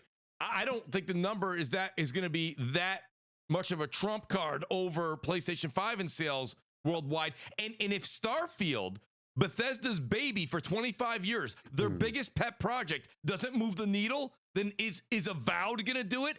You know what I mean? Is what do you call it there? Ninja Theory's next game going to really move the needle for consoles and move the needle for getting Game Pass if Bethesda's game didn't? I mean, that's what I think. That's what it comes down to here. At the end of the day, PlayStation's going to win NPD this but month. The thing is with that question, Mooch, is it going to move the needle like a Spider-Man? No, it's not going to move the needle like a Spider-Man. Everyone knows who Spider-Man is. Most of these games coming out of brand new IPs, right? Starfield's brand new. Like if it was an Elder Scrolls that released or Fallout, we can have the conversation. That's a good point. Because a lot of people, if you probably ask them who makes Elder Scrolls, they won't say Todd Howard. They'll be like Bethesda. So his name doesn't carry in the general mindset. So when they see Starfield, they're like, okay, I know what this is. Like Elder Scrolls 6 will completely trounce whatever Starfield did. That's a guarantee. But then you have Avowed, which is a new IP. People don't really know. But you need consistent quality, good games on a consistent cadence to grow your base. PlayStation has consistent quality first-party games. You see them. Consistent. So people know, I'm getting this game. They're all going to be quality. That's where they get their quality from. Okay, cool. So in order for them to grow and to get into that cadence, these games need to be quality, not like a Redfall. We're not looking for that. But you need to make sure you have a consistent game. Because then people be like, oh, this game's coming. I know this game's coming. I know this game. I know that game. The next Doom. Like, these are going to sell. Hellblade, people won't know, but you probably check it out. You need to get the numbers, but you need to get consistency. So let them work on the consistency and the quality. And the numbers will just increase over time because people get used to it. That's based on... Starfield's going to be 3rd in NPD. Well, what I'll say to get back on track as well, like trying to steer this in a direction that thank you, Mr. I like. Sure. Is what PlayStation's strategy is like in terms of where they're gonna see the next year or two. We kind of saw it in the Xbox leaks of like, hey, listen, 2021 is a bad year for us. How can we fill in the gaps of like what we're missing here? It's similar to what like PlayStation has done. Look at the first half of this year. Look at who they partnered up with, right? It's IP. You see Jedi Survivor out there. You see Harry Potter, and you see how skewed those sales were when it comes to Hogwarts Legacy and PlayStation. It helped catapult PlayStation 5 sales, and that's an exclusive. Not an exclusive. So when we're talking about like what Sony's next moves are, it is, hey, what is XDev looking like? What are third-party partnerships that we can create. Look at next year is going to probably be, for better or worse, like something like a Suicide Squad to start off the year. So it's things like that we can kind of peer into what PlayStation's moves are going to be, with the lack of clarity when it comes to first party stuff in the chamber. So like all this like talk of like, well, how much is Starfield? I don't care. I don't care how much Starfield earns. I don't care. It's a great game. I'm enjoying it. So like to me, it really is what PlayStation's next move are, not into relations of Xbox, but to me as the consumer, because I don't care. This is my platform of choice. So PlayStation strategy is seemingly, hey, and we're seeing it from a lot of these publishers. How do we offset risk? Well, it's kind of what like Death Singer said. A lot of these games that Xbox has, their first, IP, right? Or their new IP. Fable is going to do pretty darn well, but like Hellblade 2, as much as I think it looks amazing, it'll do better than the first game. It's not going to catapult. It's not going to be, number one MPD. Probably not. Same with like whatever their Steam game is called. So like when you take a look at what these publishers are doing, it's like, hey, we need a superhero game. Hey, we need an IP that's already known and beloved so that people go ahead, buy that game in droves so that they can offset the first batch of new IP that we're trying out for the first time. That's what Spider-Man is, right? That is a lot of risk just gone because you have the most popular superhero. It's funny bundled though. with your console. What's funny though, Bad Bit, and it's easy to play. Everybody on the panel, me included, playing Monday morning quarterback, right? We sit here and we go, oh well, we know Spider-Man's going to do well. We know Spider-Man's a household name. That's all very, very true. But if you look before the Spider-Man games that were made before the one in 2018 or 2017, a lot of those were absolutely like shit. Like there was like one or two that were okay. The rest were awful. So I mean, there was a gamble still in making a Spider-Man game. People listening to the show now are like, come on, Mooch, get out of here, dude. It's easy to... No, I think it wasn't. I think it's something like Batman Arkham really helped change the way that we look at or publishers viewed superhero games, right? Yes. Because a lot of them were cash grabs. So I think one of the things that makes Spider-Man different is who made it, who was publishing it, right? So like you're riding the high of PlayStation during the PS4 era, and then you're like, oh crap, PlayStation, this is a PlayStation exclusive. It's made by Insomniac. That's a known name. That's a known dev. And you got a Spider-Man game that genuinely looks really good compared to Amazing Spider-Man 2, right? So like that's what I think a lot of devs and publishers are looking at now, which is, and companies that aren't, game companies like Disney, right? It's like, hey, how do we offset a lot of this risk that we're taking with making, for example, like EA, right? They made or they helped publish what is it, Immortals of Avium. That game did not do good, right? But that risk is offset because they're making a Black Panther game and an Iron Man game, and they made a very successful Star Wars game. So like that's what developers and mostly big publishers are starting to look at. And so to me, if I'm PlayStation, I know my first party lineup next year is going to be pretty slim, I'm looking at what can XDev provide me? What can my third party relationships buy me to get the people that aren't on these shows are listening, right? Like the 99% of folks that are actually going out there and buying games.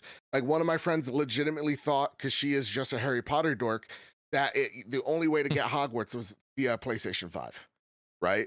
And she bought a PlayStation 5. Hey, She'll probably never touch it again. Marketing works, Bad Bit. So here's my curveball. I'll start with Death Singer, and anybody who wants to chime in after this, I have to do it. It's Crossfire, so we got to bring it up. We sit here and we've gone through on the PlayStation side Andrew House. We've then seen Sean Layden, and I remember when Jack Trenton stepped down. People were like, "That's it. Sony's done. Jack's the face." Then we had Sean Layden come in. They're like, "Oh, Sean left. It's over." Jim comes in. People's like, "It's over. Jim's leaving." So here's my question to Death Singer, and if anyone wants to comment after Singer, please do. But Singer, I sit back while I'm writing topics today, right? I try to think of like different caveats and different ways to take an angle. We sit here and we've seen the president, CEO of PlayStation change hands, seemingly quite a few times, especially since Jack left in PS4's era. What happens, Singer, in your personal opinion, what really happens when Phil decides to retire? I actually see that being a bit of a more of a problem because a lot of this is his idea. And honestly, he also does so much with the face of the franchise. I mean, Phil Spencer is the face of the franchise. I don't think anyone really can dispute that. I don't know if a Matt Booty or somebody else could just step into place and take over. Singer, do you see, and listen, the day's going to come. It's not going to happen tomorrow. But when Phil steps down, do you think that Xbox is going to have a harder time filling his shoes? Personally, I don't think so because Sarah Bond is next in line. I think she is going to run Xbox. Because if you see her, she's always shadowing Phil. She's always with Phil on the journeys and the trips. Like, doesn't matter. Tokyo Game Show, she was... I'm telling you. Like, Sarah Bond could also, Phil what Phil did. Watch what you say. Yeah, I know. But she kind of takes after Phil, so I could see her taking over because she does the whole Game Pass. She's in charge of it. The whole Game Pass thing. She talks to people. She has a public face. You see her on Twitter. So I think she could do it. Sarah Bond, and I think they'll just keep ticking along because they have an idea, this Game Pass idea. That ain't going to change. So they're just going to keep it ticking along. I don't think there'll be too much of an upheaval. See, the thing with PlayStation, I think everybody's kind of just wondering is because there's no real succession plan in place right now. It's like you don't know what's on the horizon for the first party games because they haven't talked about it. You know there's a bunch of games and service coming. So you don't know what to expect there. And on top of that, you don't even know what the leadership is going to look like in the next 2 to 3 years because they have an intern that's going to come in and take over. He's going to basically do that job plus his job that he has over at Sony. But we don't know what the long-term vision of the platform is right now because it's in. And we already know when a new CEO comes in, they're going to stamp they're going to put their stamp on it. Now, I do think, like, once again, the next 2 to 3 years of PlayStation is already set in stone. It really comes down to what these games do in a live service environment over the next 2 years, 2 to 3 years that release, because they already know that they already know in their back pocket, they have the first party. They already know that they can rely on first party to get them where they need to go. They probably won't have as many of them right out the gate because they want to try this new endeavor. But if they need to pivot, they'll be able to pivot within 2 to 3 years. Now, some gamers aren't going to want to hear that because they're going to want to say, well, I kind of want those traditional games now and I want more of them. But they have to try this first because they already, started down that road. So the next 2 years is kind of set for them. It really just comes down to what happens after that. And we're not going to really know the direction of that until they finally appoint somebody to actually be in that role. Yeah, but I didn't know if it would be as pivotal. I didn't know if you guys... I actually think because of the fan base that Phil's built, he really is the face. He seemingly has a lot of the handshakes with a lot of the people because he was in game development. It may be just an uphill battle for Sarah or a Matt to kind of come in and do that after Phil. And will the audience that loves Xbox follow along and do what they're doing now with a different CEO? And I don't know. Well, that's well, the I question. would disagree. People love Sarah already. People like it when she appears on the stage. People like it when she talks. You see them all in the chat, saying whatever they're gonna say, regardless of the fact. Yep. And I am pretty sure Phil has been like, here's the connections. Here's what you need to do. This, that, this, that. Absolutely. Because she is always with him. All the time. Doesn't matter if it goes to Tokyo Game Show, goes to the showcase, goes to the Game Awards. She's probably going to be there because she is basically going, okay, taking notes. So I think it'll be a change, but the Xbox community will gravitate towards Sarah. I don't think that's going to change. I agree with you, Singer, to a point. I agree if this was to happen 4 or 5 years from now, then yes. If it was to happen tomorrow, I think it would be a little bit of a shock to the Yeah, system. yeah, but it wouldn't be tomorrow. It would be just fine. No, Jim, just if fine. Jim Ryan was running Xbox right now, there'll be it wouldn't the nickname wouldn't be Jim Lion Ryan. I tell you that much. It does not matter who is running the company. The fanboys will follow suit. What's the flag? What is the flag? I mean, No, it's exactly what we're talking about because the only people who know, the only people who really care about who Phil Spencer is are the fanboys. There are Xbox fans who have no idea who Phil Spencer is. They just know they got an Xbox. Like he's Jesus Christ. Yo, well, and it will be just the same with Sarah or whoever else that takes over. Listen, It could be Bobby Kotick, and they would love him. BRAP, listen. Shout out to True Virgil, who's a big Xbox fan. I don't usually read the super chats in reverse order, but I know True Virgil's a big Xbox fan. Phil is more popular than Halo. I heart Phil. True Virgil, take it easy, will you, out there? Take a cold bath or something. Listen, I gotta say, effect today I see. Mooch's body. Absolutely, there it is. Listen, I gotta tell you something, guys. That was an outstanding topic. I do want to go to something else because this is a chance for Jack. I think this is going to be an opportunity for Jack I've got to ask his opinion. He may go in on me on this one. Jack, listen, let's be honest, okay? Listen, I got the family. Sometimes the TV's being occupied. Sometimes I just got something I want to get a little bit of that grinding or farming in a game out the way. Sometimes I just want a trophy hunt. You know what I mean? I don't mind this PlayStation Portal, but I was told when this was announced, I said it on this show, so it's not like I'm saying it tonight. I said this weeks ago when it was announced. That may be for me, and I went ahead and pre-ordered it. Now, if the link system on it and there's a bunch of lag and latency in my not a first-person shooter, but a single-player game, I'm going to return it. I got no problem saying it on the air. I'll tell you how I think about the device. But Jack, I like this PlayStation Portal. I think it's got a reason to be out there on the shelf. Jack, what's your feelings on this portable device? A, and B, do you think everything I just said does not hold water? When I first saw the PlayStation Portal, full disclosure, full transparency, I thought it was dog shit. Personally, the more I see it though, man, the more I see it, and I got a use for it too, to be honest, because I stream, I do content. I cannot play my PS5 unless I have my computer on, unless I have a capture card hooked up. I can't even display an image on my TV. So it would be cool for me to have in case I could play the game stuff from my bedroom without having to do all that. And this is coming from I own two Vitas right now. I got a regular Vita, I got a Vita TV. So me personally, man, and I'm gonna shoot Sony some bail with this. Me personally, you know what I would have preferred? I would have preferred a successor to the Vita. But on the other hand, I know for a fact, I'm pretty confident saying this, I don't think people would have bought the shit. I'm gonna be honest. I don't think a lot of PlayStation fans would have supported it. But apparently this is selling out. So I'm not mad at it, you know what I mean? The only thing I don't like about the Portal, besides that it's not native, which absolutely, that's neither here nor there. Absolutely, I don't like the proprietary nature of if you want to use earbuds, you got to buy the Sony earbud, and they said they're gonna add some. I just wish at launch they would have had more earbuds that you could use with it. But other than that, man, I don't really have a problem with it, to be honest. It's cool.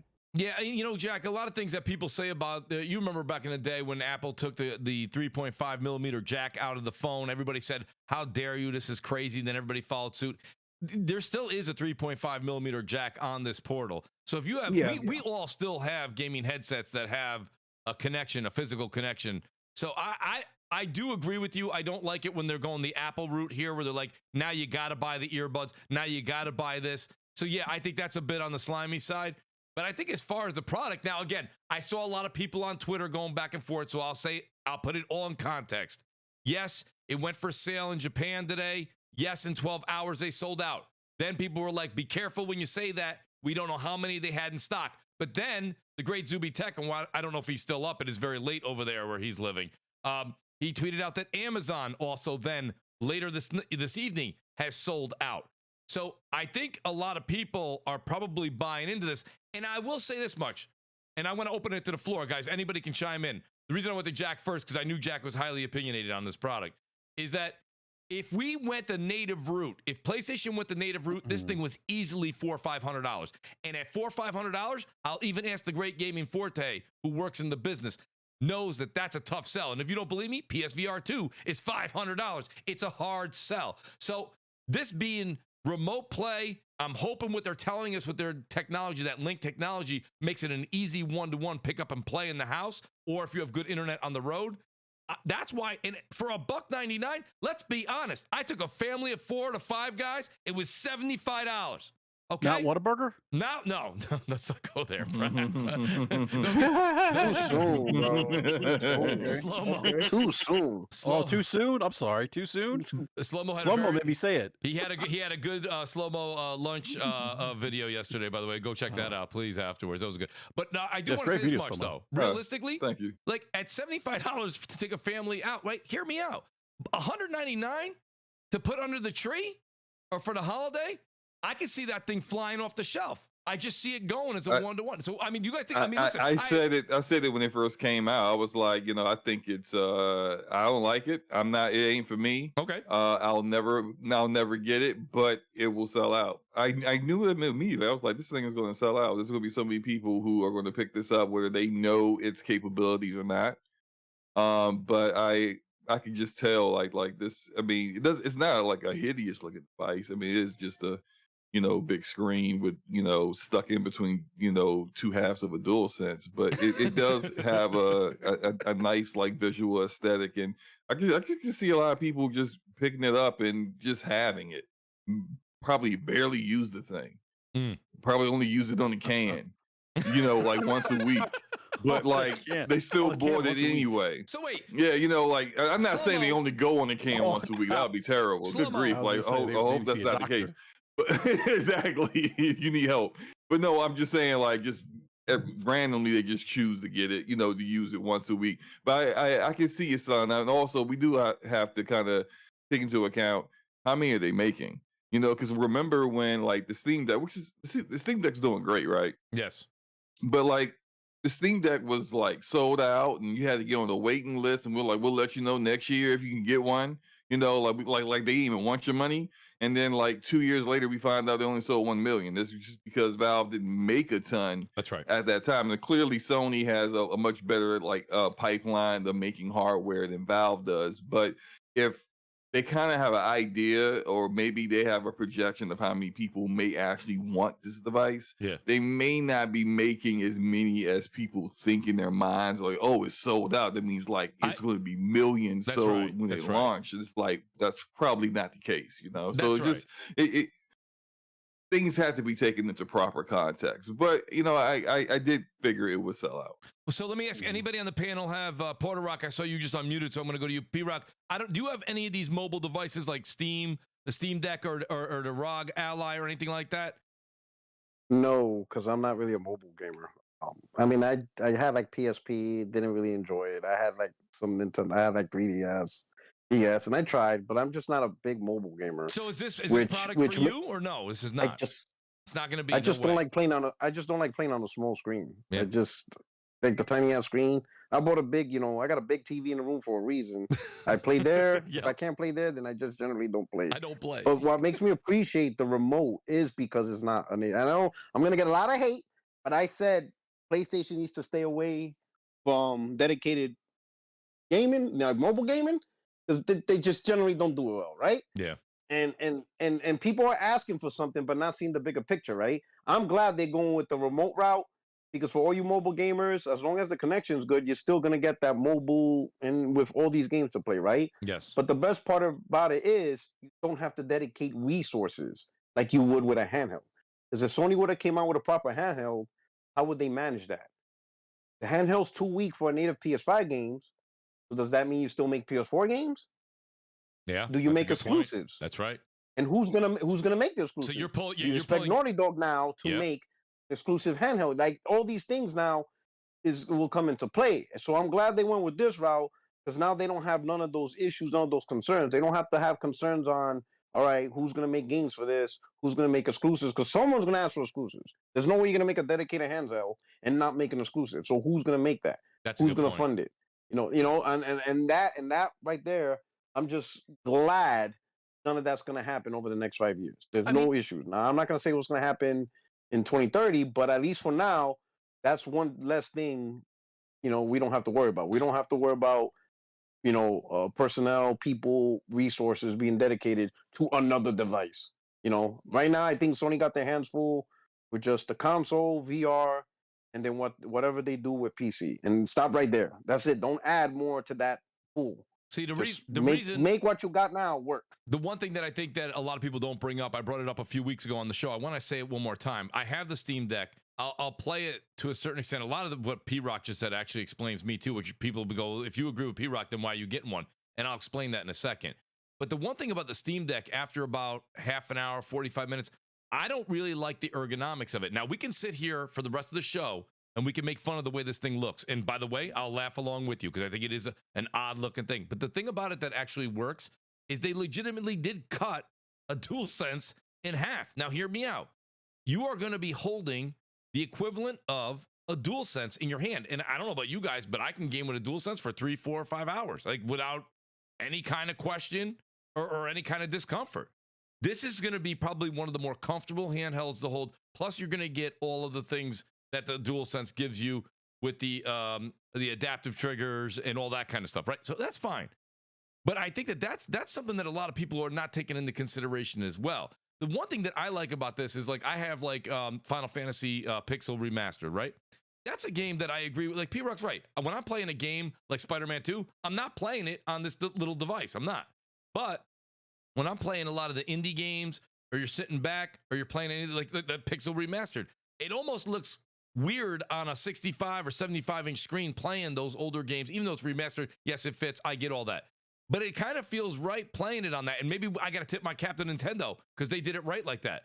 But I mean, does anybody else kind of feel me on that? Like, I think this is not only the right price point, but I think ergonomically this thing will feel right. And I think it'll look right.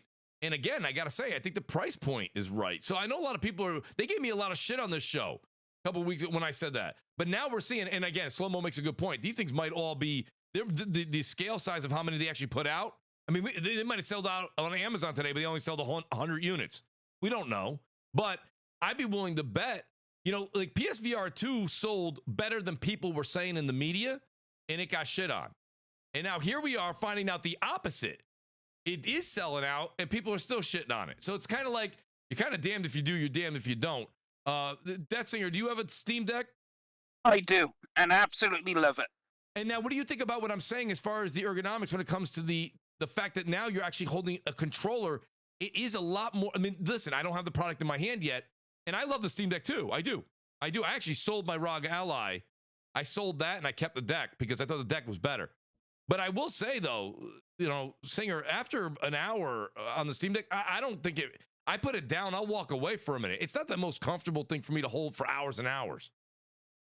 I don't find that. I find it's really comfortable. Like I could like lie in bed and I could play like a good 5 hours of, I don't know, what game am I currently playing?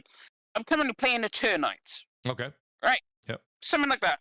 Okay. You're playing that, you're like, okay, this is cool. And you could do it in bed. I don't have to stream myself. I don't have to be sat at the PC. And I could take it with me, like on holiday and everything, and I could get even if I don't have internet, I can have a native experience. So and there's so much you could do with it. Like I get all the games that come to PC, so you get, you could play whatever game you want on there. I think this is a good route because you don't want to make a dedicated handheld. That's why I like. Let these people make the dedicated handheld. You just have your little companion device because people will find use in them. I'm sure the DualSense is really comfortable to hold. But also something to what Slow-Mo said, I do believe, where it was how many are produced. The Steam Deck is a way more complex device than that. That just looks like a screen with a controller slapped on the side. Like you could pump them out. They probably got millions of DualSenses that you could just cut in half and just, slam together. Yeah, that's a good point. That's a good point too. That's the counter to how many did they make. They probably made a bunch of them. It doesn't cost a whole lot to make it all.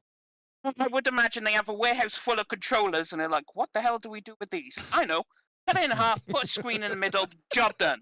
Cool. Out the door for $199. Lovely. So I mean, that could possibly how it went, and it's gonna sell out. It's long term. It's gonna do whatever it does, but I don't know. I just don't see it on the same level as like a Steam Deck or a RAG Ally. It's more of a companion device than a standalone device. No, I completely agree. I mean, because it literally is. It's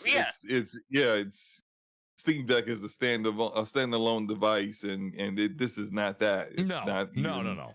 close.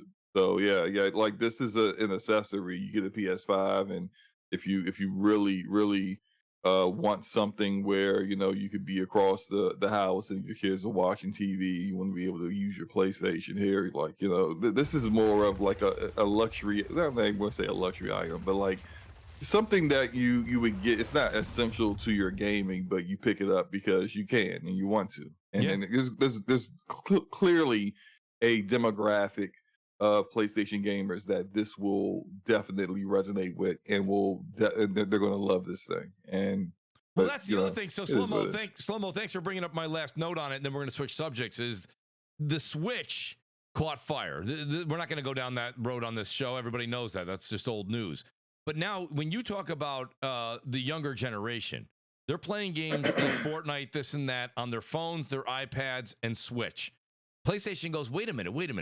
We've already sold 42 million units. We're probably going to sell a lot more PS5s. All of a sudden, I think we can just grab $200 from everybody, or a lot of people that have kids. And all of a sudden, think about it, Slow-Mo, you just said it.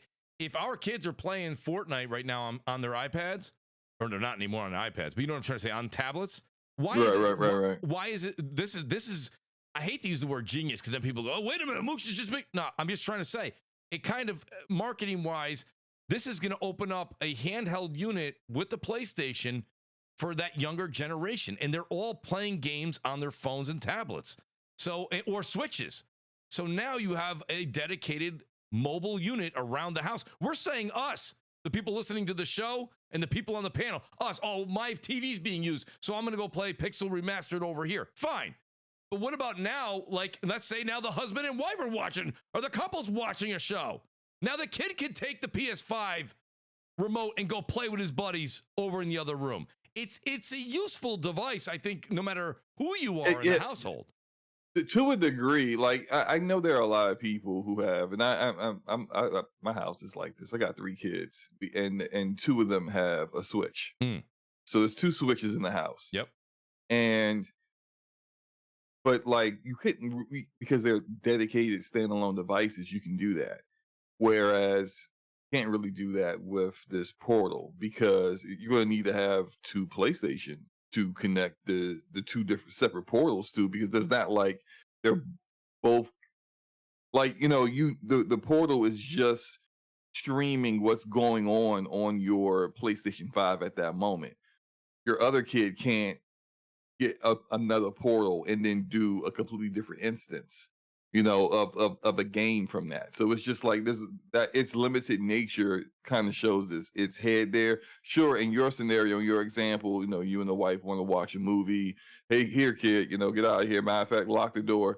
And then let them go play on the PlayStation, for a couple of hours, however long it takes you, right? Mm-hmm. And then that works. But then if you got more kids, because a lot of, I think, and maybe this is anecdotal, but I kind of feel like a lot of the success of the Switch is that people seem to have bought multiple for a household.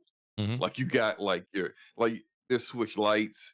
Yes. And the people got 2 or 3 kids with Switch Lights, and then Forte, I feel has 20 Switches, right? So it's just, and it's just there'll be no need for more than 1 portal, because unless you got 5 PlayStations around your house, which is well, maybe you do, right? Maybe you got a PlayStation for every room. But if you just got 1, you only need 1. Right. No, that holds water. Yeah, so I think it could, in some cases, some scenarios, definitely be helpful with children and stuff. But I don't think it's gonna, because it's so limited, that it's gonna be the way the Switch is. Also, in what it's kind of doing, where you just want to give your kids something whilst you're using the TV, the way the iPhone is going now, which is hugely, everyone in the household seems to have an iPhone. And you don't need the PS5. So if you wanted to play Call of Duty Warzone, for example, with your friends, you'd give them the portal, or they could just pull out their iPhone, and then everyone in your house could all play together on Call of Duty or whatever. And we've seen the phones are getting more powerful now. So now the iPhone, which is selling God knows how many phones, it's just gonna, more games will be able to run on it, and then so you'll be competing with that as well, because everyone has an iPhone, right, or mobile phone, some sort. So. Yeah, no, I hear you. And by the way, I do want to say real quick, it's been brought to my attention, guys. There's a lot of people that are going back and forth in the chat, and to all the modders out there, please, moderators, let people have an opinion. Like, don't just mute their. I mean, if it's something vulgar or something very, very inappropriate, as a modder, you can delete the message. But I do want to have people come here and feel free to speak their mind. So. I just got a few DMs that people are showing me. I didn't get a chance to read them all. I'm trying to conduct a show here. But to be honest with you, if someone's just giving their opinion and you don't like that opinion, if it's not anything that's gruesome or something that shouldn't be said in public, let them speak their mind. I want everyone to feel like they have an opinion on the show. So if you're an Xbox fan, feel free to speak. PlayStation fan, feel free to speak. Nintendo, it doesn't matter. PC, I don't care. Like, as a moderator, please do not block people's comments because you don't agree with them. If it's something that I need to be aware of, please copy it and you can DM me on Twitter and I'll take a look at it. But I don't want people getting their messages not relayed because you don't like what they're saying. Okay? Thank you very much. The one thing I do want to if you guys don't mind, I did want to switch topics real quick because I have to go through a speed round here. Hopefully the great Bad Bit can join us soon. I do want to say, Jack, I want to ask you real quick, and I don't want to spend a lot of time on it. Star Wars Knight of the Old Republic. First of all, I don't know if you guys saw this, but my first title said canceled because everybody was saying it was canceled. Right? So it's not canceled, apparently. So I don't know. Here's what we're hearing. The update that came out just before the show went live tonight was Sony tells Kotaku that the trailer was removed for licensing reasons. Apparently, the license for the reveal trailer music had expired. Now, we all know it's in, it's in Jack, it's in development hell. There's no way around it. But do you think this game is, all right, let me ask you a couple ways. Do you think that this is the reason it was put on private is because of only the licensing with the music? Do you think that this game is never coming out? And third of all, do you even care if this game comes out? Well, I'm not a big Star Wars guy, so I'm not too concerned with it ever coming out. They did promise it. I would like to see it to come out. So, I remember when they announced it, this was one of the glowing moments of that presentation. I thought the rest of the show was just horrible. I got a call, I used to be the guy, right? I'm a Sony pony, right? Still am, I'm still high stepping. I would defend whatever Sony said was gospel to me, right? They said it was licensed. Hey, man, that was licensed music, right? I'm arguing that to the death. I got to call Cap on this, man. I got to call Cap. I just don't know what happened with their PR, their marketing. You remember when Demon Souls got announced? They said, "Oh yeah, it said it was coming to PS4, PC in the trailer." Oh yeah, that was a mistake. That was an accident. Did nobody watch this shit before y'all released it? Now all of a sudden y'all didn't have the game is in trouble. I wouldn't be surprised if it. And I remember probably about 6-7 months ago, I did see a rumor that the game was getting canceled. So that's not out of the realm of possibilities either. I hope the game do come out. It's definitely in development hell. And they removed the trailer so people will stop asking about it. I truly believe that at this point. So, yeah, man, they in shambles over there. They're in shambles. So it needs to be canceled, though. Like, it needs. Yes, it does. Take it off them. There is no way in hell you are ruining a super, I would argue, masterpiece level game. You are not going in there giving it to some low-tier developer and expecting them to bring it up into the new age. No. Take it out their hands, cancel the contracts, say fuck y'all, and give it to an actual team that will do justice to the game. So give it to a Larian, give it to, I don't know, make the contract Obsidian. Like, there are very few studios now that would do justice. And Obsidian will make sense, like, because they did the sequel. So they understand what KOTOR is about. Yeah, but with Sony still attached to the project, that's not going to happen because they're Microsoft isn't going to agree to a timed exclusive to PlayStation for Obsidian to make that game. Like that's not good. Things are going to have to change. It'll have to be a straight up multi-plat, or more than likely, like Sony would want to just have a different studio do it. Larian definitely will be like the number one choice considering their pedigree and who they are, and they definitely would be capable of doing a masterpiece justice. It's just Obsidian, or maybe even like I don't think current Bioware is up to it anymore. No. But there are a number of little indie studios that are full of ex Bioware developers that founded those studios, like Humanoid, Archetype Entertainment. Those kind of studios might be capable of doing a remake. You know, they may not have the team at the moment to do it, but they may be able to build up a team that will be able to do a full-on remake that's like a AAA quality remake with the right resources which Sony can provide. It's just like I said it earlier today on Twitter. I was just like, look, just cancel the game if you ain't gonna do it justice. Right. Just like, don't give me no half-ass mediocre mid game, and then that be kind of like kind of like tarnishes the name of like what is literally, I would say, the best Star Wars game ever created. It really is. With one of the best stories. Because I mean, look, I'm gonna keep it a buck. I'm not that big of a Star Wars fan. Stories kind of suck for the most part. So it is what it is. But like the story in this game is really good, and that game itself, like I would love to play a remake of it. But I want to play a remake of it that's actually like good. Top notch. Yeah, top Okay, notch. hang on, Slow-mo. I Yeah. just had a thought. Because of how well they did Demon Souls, Yeah. maybe they just get Bluepoint to remake it. You don't touch the story. No. Leave that shit there. No creative decisions. You Just have Bluepoint come in and just make it redo look the pretty. environments. Yeah, and redo the textures. Yep. I'll be fine with that too. Go ahead and let Yes. and Yes. Bluepoint would kill it. Go ahead and let them do it. So anything but having Aspire, who couldn't even do a port of Knights of the Old Republic 2 to the Switch. They couldn't even do a port correctly. Why would you think they'd be able to do a full-on remake of the original game? Like, be for real. Like, this was a stupid idea from the very start. Now, I only even kind of believe that Aspire even got it. There was I saw a YouTube video a little while ago where it was explaining the only reason why Aspire even got put on the project is that it was like a loophole in a contract for doing ports that allowed them to back when EA still had the exclusive rights to the license to potentially allow them to do a remake. And once the remake idea started to really come out there, Lucasfilm Games was really trying to do it. Aspire was the first people in line to go, we'll do it.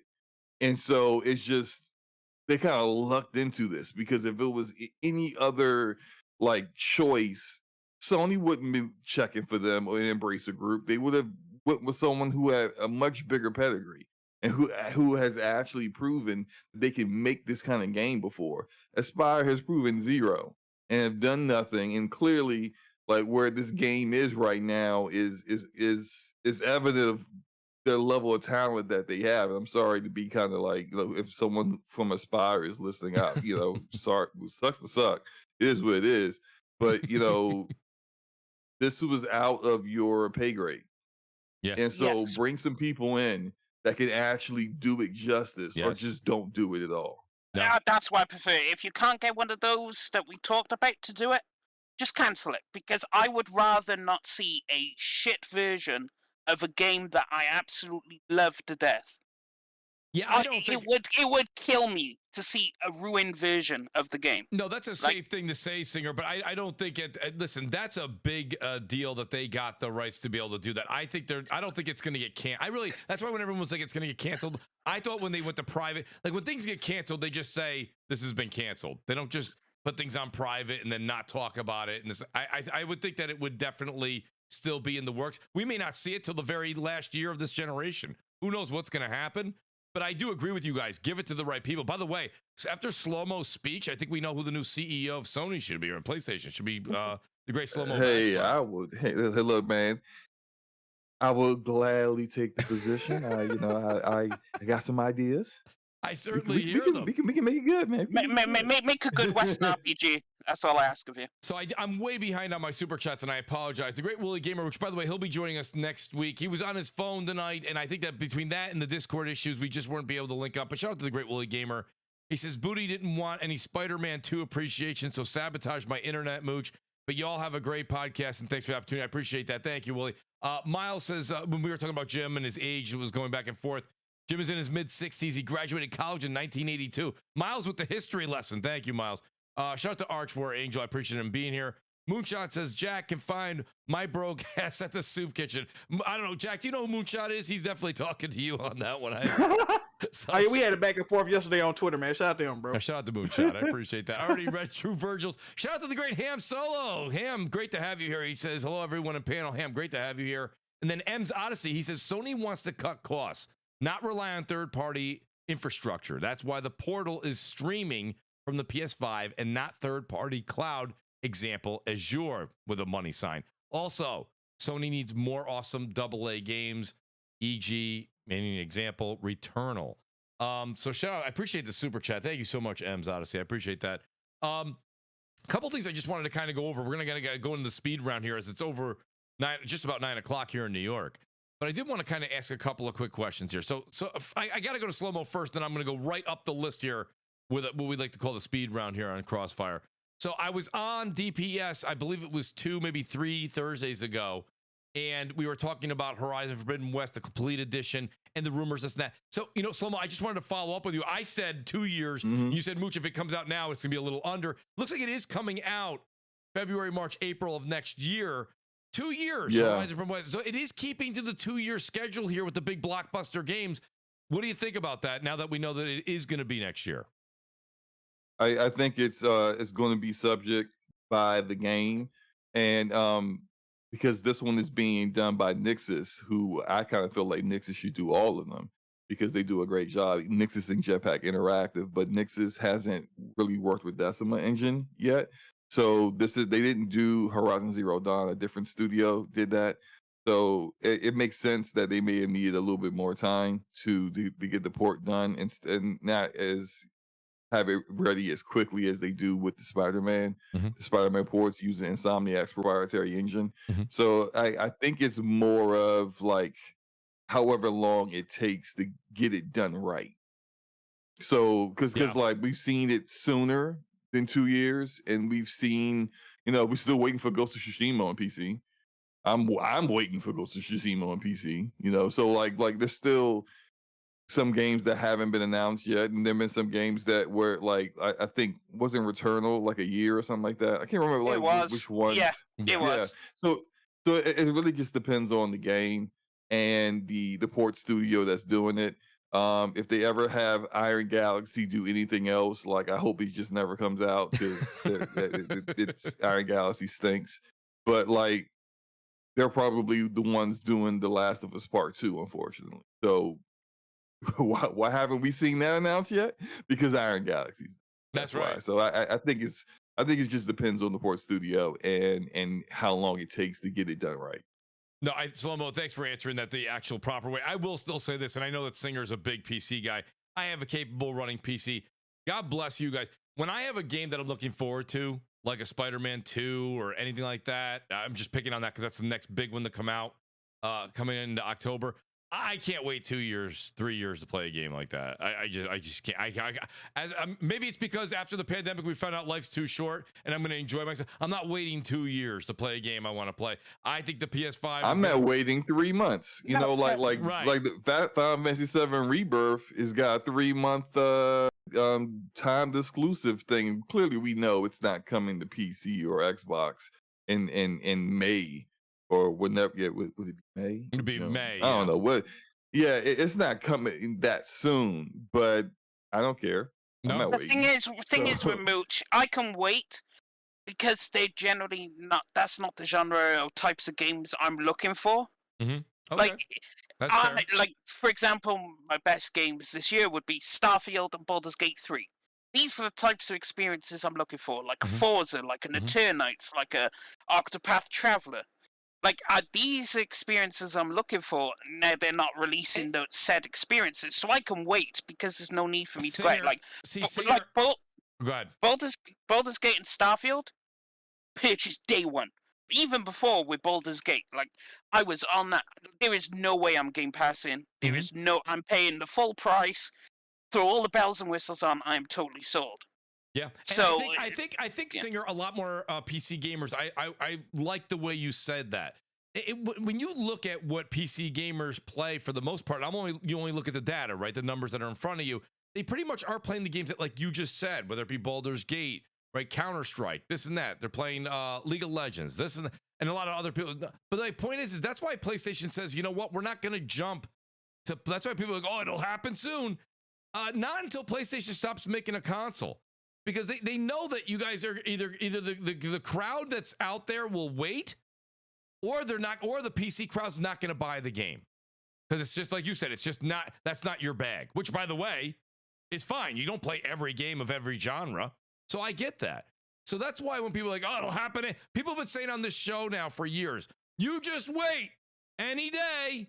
It's not happening for the foreseeable future, because at this point they know the audience, they have the numbers in front of them. And Singer, you just said it yourself. Spider-Man is just not a game that that's just not your bag.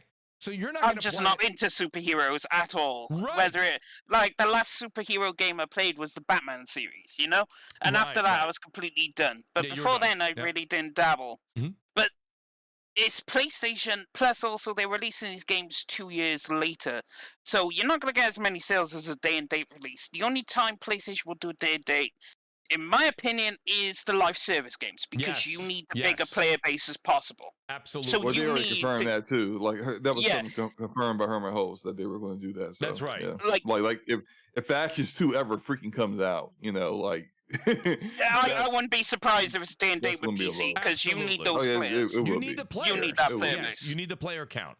100%. So the great Porter Rock, I got to ask you, by the way, Game Knobs, thank you. He says, happy belated birthday, Mooch. Also, Foam Stars beta download is live right now. Go check that out after the show, please. By the way, thank you very much, buddy. Yeah, I got to enjoy a great birthday. It was a lot of fun this week. Always a good time. And it's great to be able to podcast right after. Not a bad gig at all. Porter Rock, I'm going to you here again in the speed round. The FTC's reopened its case against Microsoft and ABK. We know this won't block the deal. I don't mean to even throw this at you. I was trying not to bring up FTC, ABK stuff, but it's in the news this week. I got to talk about it real quick. What do you think here? This is not going to stop the deal, but it could have effects down the road. And a lot of this kind of opened up again because of the leaked emails and all of that goodness that happened in the past, 7 to 10 days. Porter Rock, do you see anything coming from this, or this is just more smoke and mirrors? The government's shutting down anyway, so you can forget about it. We broke, so nah. As far as this, I didn't think anything would come from the beginning. You know, I mean, there's the leaked emails. Like I said, I didn't see anything from the start where they would be able to block the deal with ABK. You know, right now after ABK, then it just becomes a different. You know, like after they get ABK, let's say they try to go after another company. Then it starts stacking. You know, that's when they'll start probably look more into like, wait a minute, you got Bethesda, you got ABK. How many more you plan to buy? But I don't know. I think I was hoping that this whole topic will move on, but oh my God, I feel like Michael Corleone. You know, you just get pulled back in. Like, oh God, bro. It never goes away. Just let them have. Just give them ABK and move the hell on. Like, it's just, oh. Well, I guess I'll piggyback because Porter Rock, you make a good point. I got to ask Jack because I haven't got a chance to ask him this question. I don't think last time Jack was on the show, we really went over the ABK deal.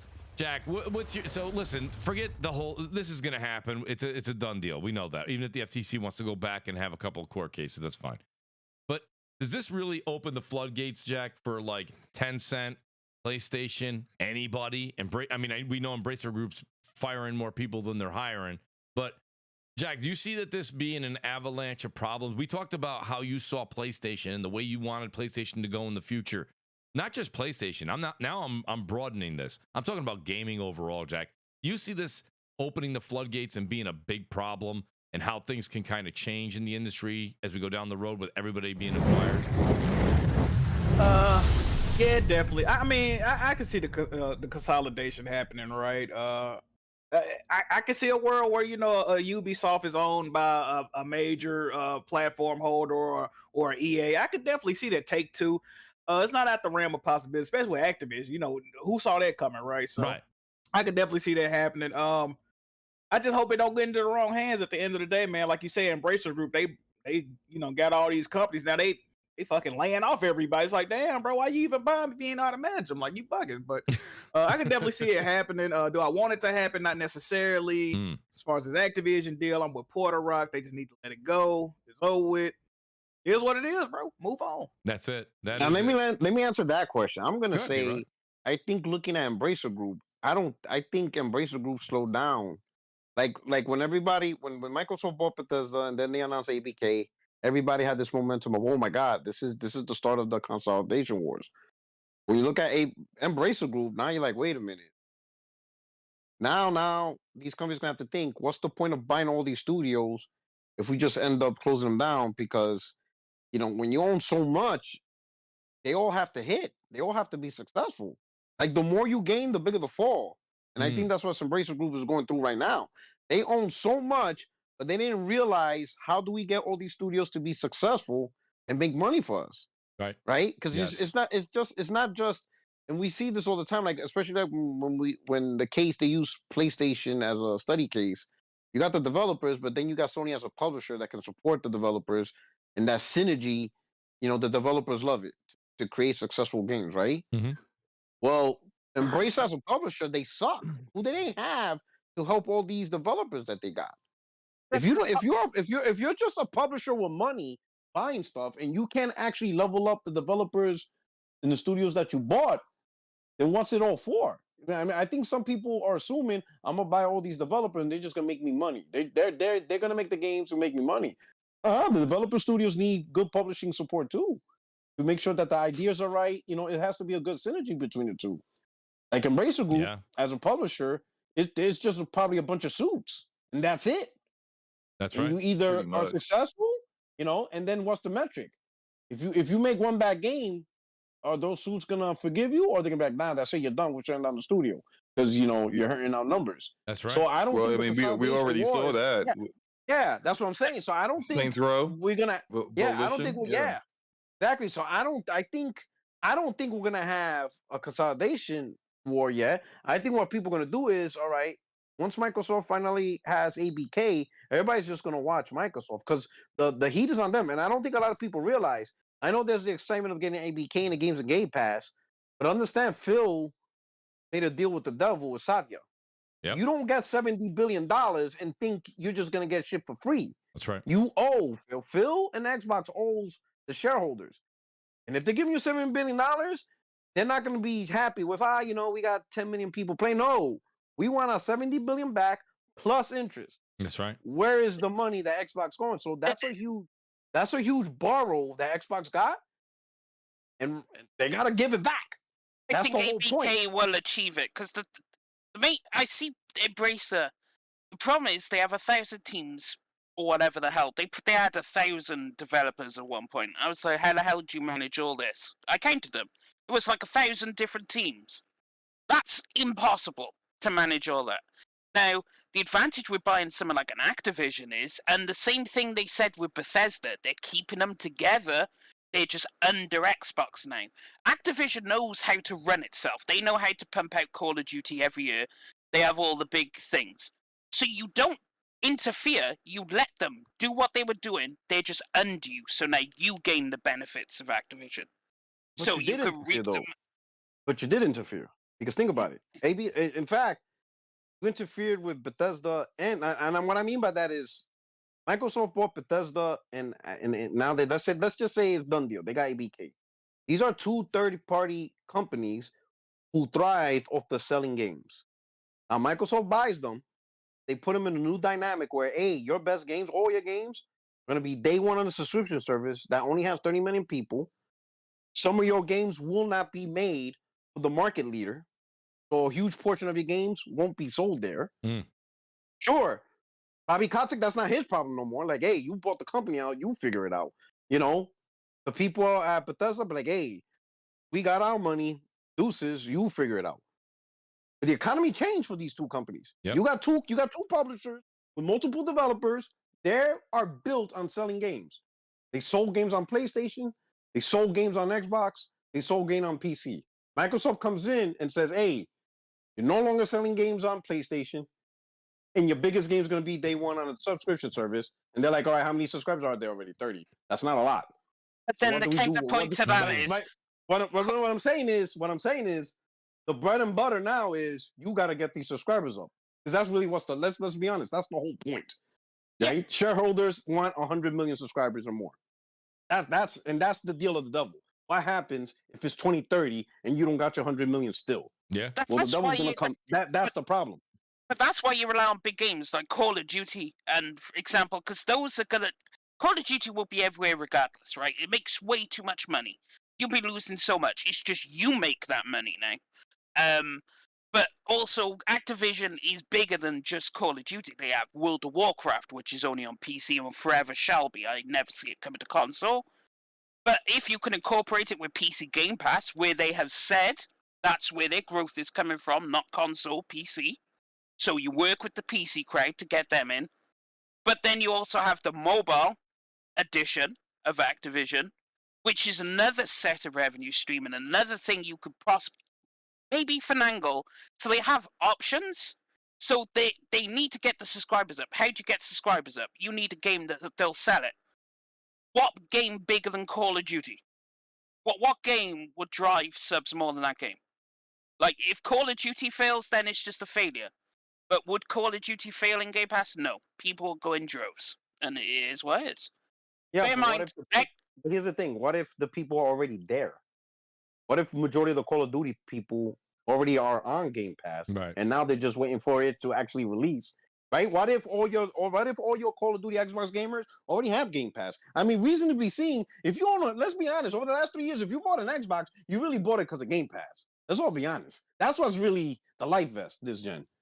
It's really Game Pass. So chances are those Call of Duty gamers already got Game Pass because it includes online. But now they'll transition from good, I ain't gotta buy Call of Duty no more. It's already right on something I already paid for. That's not more revenue. That's less revenue. Because right now, as of today, like for example, this November, you got Game Pass gamers, right? Who love Call of Duty. They will buy Call of Duty this November. That's money. Let's say 2025, I guess, is when it's supposed to buy. Whatever. Let's say 2024, Call of Duty, the new Call of Duty is on Game Pass. All the only thing that's going to happen is that gamer's going to be like, cool, I don't got to buy it now. Right. That's right. That's extra revenue. Because that gamer's already paying for Game Pass. Yes. You just made it easy for this, but that's not more revenue. That's not more revenue. Like if I'm already on Game Pass, right? And I'm buying Call of Duty every year, but I got Game Pass because of first party and all this stuff. It's cool. I got both, and it includes online. Now you're telling me, hey, Call of Duty is on Game Pass. Yeah. I'm just gonna stop buying Call of Duty. That's less money. Yeah, for those folks, you reduced revenue. For the people that are already in Game Pass, you've lost money, but they're banking on people coming over. The question, exactly. But Singer, here's the thing. From where? But hold on. So wait, I'll back up Porter Rock here for a second. Singer, tell me if you follow this logic. Right now, it's going to be 2025 till it enters. I think that's the earliest it can enter. Yeah, Game Pass, 2025 right? it will. So by 2025. What would you say, Singer? Let me ask you a couple questions. What would you say the PlayStation 5 would be sold? How many would be sold through by that point? We're at 42 now. So that's this Christmas, next Christmas, and going into the third one at 2025 November. Would you say maybe they would be somewhere in the 75, 80 range? Yeah. I'd say 70s. Yeah, I'd say 70s. Yeah, that seems reasonable. So if you'll follow me here, now for somebody to save money on, in air quotes, just Call of Duty, and they are only a PlayStation gamer, they would have to go buy, at minimum, a $300 or $350 Series S, which would be a downgrade in specs for them. So let's say they do apples for apples. They go buy an Xbox Series X for, at that time, it would probably be $450, $500. They'd have to spend $500. And then there's rumors that the Call of Duty games are only going to be in Ultimate Game Pass. They're going to start to do what the TV channels are doing. Oh, you want this? You have to go to this tier for the ABK games. So let's say it's, $16.99. By that time, it'll be almost $19.99 for Ultimate Game Pass a month. So now a PlayStation gamer who goes, screw PlayStation, I want it in Game Pass. They've got to spend between $450 and $500 for a Series X and then anywhere from $15 to $20 a month for it to be in when all they have to do right now, or for the foreseeable, the next 10 to 13 years, is just buy the game for $70 on the platform they already own. See, with all these hypotheticals, it's great, but then you also have to factor in how many people are going to sign up to play it on PC, right? Call of Duty on PC, right? Because that's also a number. Because bear in mind, asking people to pay $70 for Call of Duty, Steam is a very fickle place. Like, if you burn them, they are going to literally nuke your game into oblivion because they don't like you. They say, fuck you, we'll pirate your game. Right. Now, so a lot of people, so how much does that factor in? These are numbers we don't know. So it's in the hypothetical. From the lawsuit, we know that PC generates more revenue than both all the console sales combined. So I think they'll be fine on PC. So it might be, but how much will affect Game Pass? That's what I mean on PC. So how much is going to PC Game Pass? Yeah. How much is going to bleed over into that? Because, as they said, that's where their growth is coming from for Game Pass.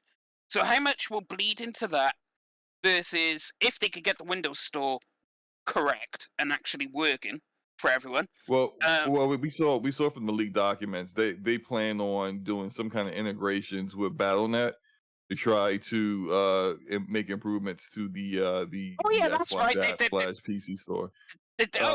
How that works out, I mean, I hope it does work. I hope it doesn't hurt hurt BattleNet more than it helps the Xbox app. But, unless you just run Game Pass through BattleNet. I mean, you could do that. You could have an option on there, Call of Duty. You could buy it, or you can play it through Game Pass. You know, they could just unite the two. I forgot they own BattleNet. Yeah. So they could do it that way, but there's too many unknowns to call it. So I couldn't say one way or another the way this is going to go, because there is just way too many unknowns. Like, we'd be going way down the rabbit hole. Yeah, no, and you're 100% right. We're only speaking in hypotheticals. Yeah. And shout out to Lethal Papa. I was just writing a very long-winded. Lethal Papa makes a good point. He says, "Mooch, you're forgetting about all the the 100 of other games in Game Pass." My argument to that is this: we do these podcasts every week. Every week we don't just talk news, we talk about the games, right? We were talking about Lies of P last week. We're talking about this, there's a lot of different games that come out all the time, and I know Lies of P is in Game Pass. But like there's a ton of games. You've got Alan Wake 2, you've got Spider-Man 2, you've got Mario Wonder, right? You've got Lords of the Fallen. The games go on and on. That doesn't include the 100 games I have in my backlog of games I've bought that I haven't even beaten. So when people say all the time, Mooch, you got to look at what else is in Game Pass. Game Pass's biggest sell is Xbox's first-party AAA Bonanza games. That's their sales pitch. The fact that they have Death's Door in there and Tunic, that's not really why people are lining up to pay $16.99 a month. I understand that's, they throw that in the bag, right? Like, I go to Five Guys for the burger, not for the extra fries on the bottom of the brown bag. It's just the truth. I like that they're there. But I don't always eat them all. if you went to Whataburger, you would go for the entire menu. Shit. Slow-mo. But you got to pay for yourself, worth. though. Shit. You have to pay for it. You got to pay for yourself, though. But Mooch has the point, though, right? Yeah. It isn't the huge library that's making Game Pass, the main attraction. It's the day one first party. Right. Because if it was really about the huge library, right, then PS Plus, the extra and premium would get the same traction, but it doesn't. Right. Because it doesn't have Sony first party. Correct. One. That's the selling point. Like you said, that's the when you go to Roof Chris, that's the steak. You ain't going there for the appetizer. Yeah, not going there the for steak is the day one. Right, the pesto right? and because the bread's not why I'm there. If it was a huge library, then PS Extra will get more props and more positive reviews, but it doesn't. Because it's just a library of old games that most people either already played or didn't care to play. Right. You understand what I'm saying? Right. That's all it is. Most people are on there just to play online and have cloud save. Rather than trying to get games. Pretty much. Yeah, it's just really for the online. Yeah. That's why, there's probably a few, you got the few, collection of people, because I think the number is maybe there's like 14 million out of everybody. I think they have like 14 million extra and premium subscribers. You got those guys who probably play a lot of games, but you're not going to get like I don't see 100 million people subscribing to anything unless you did what Netflix does. You got to create the exclusives. You can't just have a library of old shows and think people subscribe. Right. You know, Netflix started blowing up when they started creating Netflix exclusive brand new content. Original content. That's what people want to see. Original content. Right. People want to see original new stuff. But That's what drives subscriptions. P-Rock, I was going, even everything you just said, I concur. But I want to say one more thing. The other driving force is, how many games right now, P-Rock, would you say that you have bought in the past, just this generation, forget PS4, just this generation, how many games do you have that you've bought that you haven't either played yet or haven't beaten yet? So I'll put it this way. I bought Assassin's Creed, which is the one they launched with. Yeah, Valhalla. I haven't even opened the wrapper. Right. So the good example there. Like it just, yes. So I have a couple of games. But my point like is, now, there's 25 games coming out between now and Christmas, right? There's like a lot of, and I'm joking, but I'm not. There's a lot of games coming out. My point is when people keep saying to me, Mooch, what about that large catalog of games in Game Pass? Besides also the point of what we're saying, of course, like I said, we're there for the AAA. I don't know about you guys, but right now I'm trying to platinum Final Fantasy. I'm playing through Cyberpunk. Like, I played some Starfield. Like, by the way, anyone who loves Starfield, you know, I tip my cap to you. I put 30 hours into Starfield. That's 30 hours of my life I'll never get back. But I mean, like, wow. You know, Hey, Mooch. Hang on. I'm sorry. Yo, I know it's not gonna be for everybody, but come on, man. Wait a minute. Hold door. I just started it. Hold the door. I just They're started coming. I just started it by saying, if you enjoyed it, go for it. Please go play it. Play the hell out of it. Put the 200 hours in you're supposed to. I gotta tell you, I can't. I don't know. It lost me after 30. I just you should have went to Whataburger. Wait, you want some messing with it? You know what it was, Singer? You know what it was too? It wasn't necessarily the game, and I'm not even gonna sit here and talk about the bugs or anything like that. I don't care. It was really just the loading screens between every single thing you did. Every single thing you did took you out of the immersion of the game. You sit there, you wait, you load in, you go do something, you sit there, you wait, you load in, you get into your ship, which the ship is just a prop. You get in, you sit down, the thing, that action where he pulls the thing or he does a different maneuver if you have a different ship. It's just, if that didn't get monotonous to you, then I tip my cap. I don't But that care. velocity architecture, though. No, it didn't get monotonous, but also, you know, it's. But you also played it on PC, though, right? Yes. I played it on PC too. Okay. Yeah, But I played on PC as well. Yeah, My I load played, times was like a second and a half. Yeah, to exactly. me. Yeah, it's And- literally it's not that long, but also, unless the story didn't grasp you or the side quests or anything, because when I started it, I didn't even play the main story. I was in some planet in New Atlantis doing all these side quests, which are really fucking interesting. And they lead to one to the other to the other, and I was like, "Wait, there's a main story to this game." So unless you were, were you a fan of other Bethesda games like Skyrim? And I said all this, Singer. I didn't like Fallout. I didn't like any of that stuff. It really wasn't my bag. Okay. Oh, Yeah, man. okay. Yeah. No, that's why I said. That's like getting into the baseball for the first time and being a Mets fan. Right. Boy, you're gonna have a rough life. Exactly. You are gonna have a rough life. And Take it from me, Mooch, did you do the mainline quests, or were you just kind of doing what just randomly just doing whatever? I did more random stuff, whatever. But I gotta say, I'm more in line with Singer. I was actually, the one thing I did enjoy about Starfield was I loved how the quests, like the side quests, you'd go here and then it would bring you there and then there and there. And I would actually get into that. The part where it took me out was just every single time getting your ship, pick where you want to go. Oh, wait a minute. That's right. I can't go to that planet yet. I have to go here to here to here to here to get there. And then when you get there, you know what I mean? It's just everything took you out of the experience. But as far as the main campaign, Slow-Mo, to answer yours, I think I did maybe 4 or 5 of the missions in the main campaign, and it was like, just basically getting to that. What was that sphere that would just rotate, and you would kind of, go through those big light bursts, and then you would go through the middle, and you'd get your superpower, the artifacts and everything. Yeah, look, they did a lot of inspiration. I call it inspiration. They had a lot of inspiration from Mass Effect 1 with the main quest line. Okay. It does get pretty interesting the further in that you go with it. Okay. But I think a lot of the faction quests, like the way I played Starfield, was less like the way people say to play Bethesda RPGs. I have never really cared for them like you. What is the but recipe? This is the one that I actually enjoyed playing, and I beat it. Probably put about 75 hours in, and I beat the game. And I played it the way I play other RPGs. I did the main quest, and then I did, did the faction quest lines, which are actually better than the main quest, because the main quest I felt to be okay. It wasn't, it was trying to be Mass Effect 1 in some ways, and I don't think it was all that great in accomplishing that. That said, the faction quest lines are awesome, and I think that like if you don't play it the way people say, oh, you're supposed to play it, but does the RPG this way? No, wasn't this game supposed to be about having the freedom to play the way you want? Why do I need to play it the way other people enjoy it? So I played it the way I enjoy playing RPGs, and I had a good time with it. I played it the same way, like Skyrim. I still remember this, the first day it dropped. You know when you're supposed to go to Whiterun?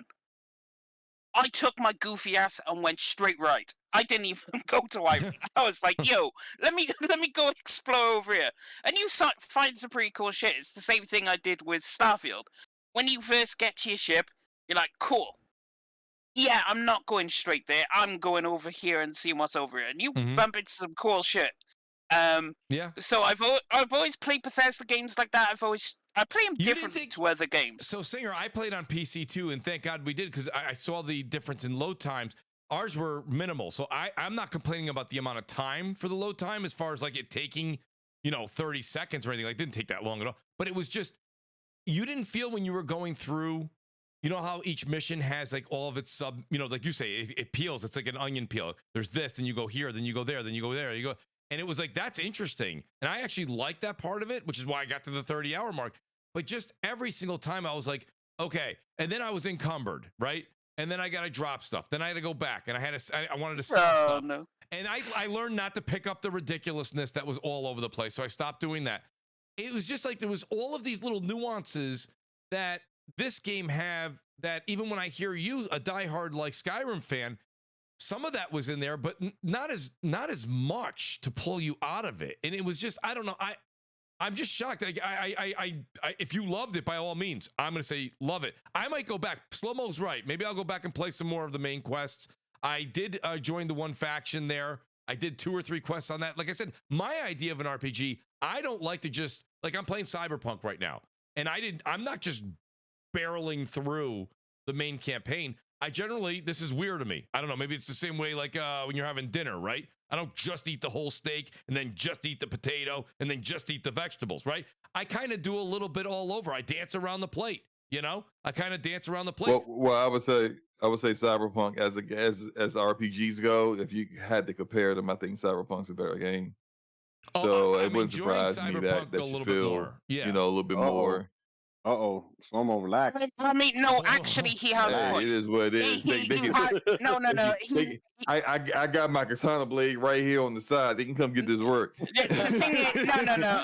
The thing is, from an avid RPG fan, you could definitely say, from an RPG perspective, Baldur's Gate is your pinnacle, right? That is the pinnacle, the tippy top. That is what you're aiming to achieve. Starfield and Cyberpunk didn't achieve that. But Cyberpunk is a better RPG than Starfield. Starfield's a great game. But if we're just talking RPGs, you would put it above it because just it does more of what it's supposed to do. But then when I went into Starfield, I didn't expect nothing. I expected a Bethesda RPG. Having played them, I'm like, okay, I know what I'm getting into for the most part. I know how this is going to go. And it met my expectations. So I'm like, okay, cool. I'm perfectly fine with paying the money. Great game.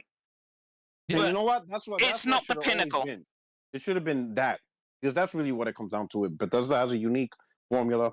Yeah, I haven't played this because I'm waiting for patches. I got a 3050, so gotta wait for some, wait till the mod community make this game a little bit better. Don't worry, it's coming. And they will. Oh, I know. Believe me. All I know. They're gonna mod this game. They're gonna make it look like I have a 4090. I'm a fraud. I'm a The fraud thing in the is, community. loading screens will probably. P-Rock, I'm gonna be a they're bringing fraud. in.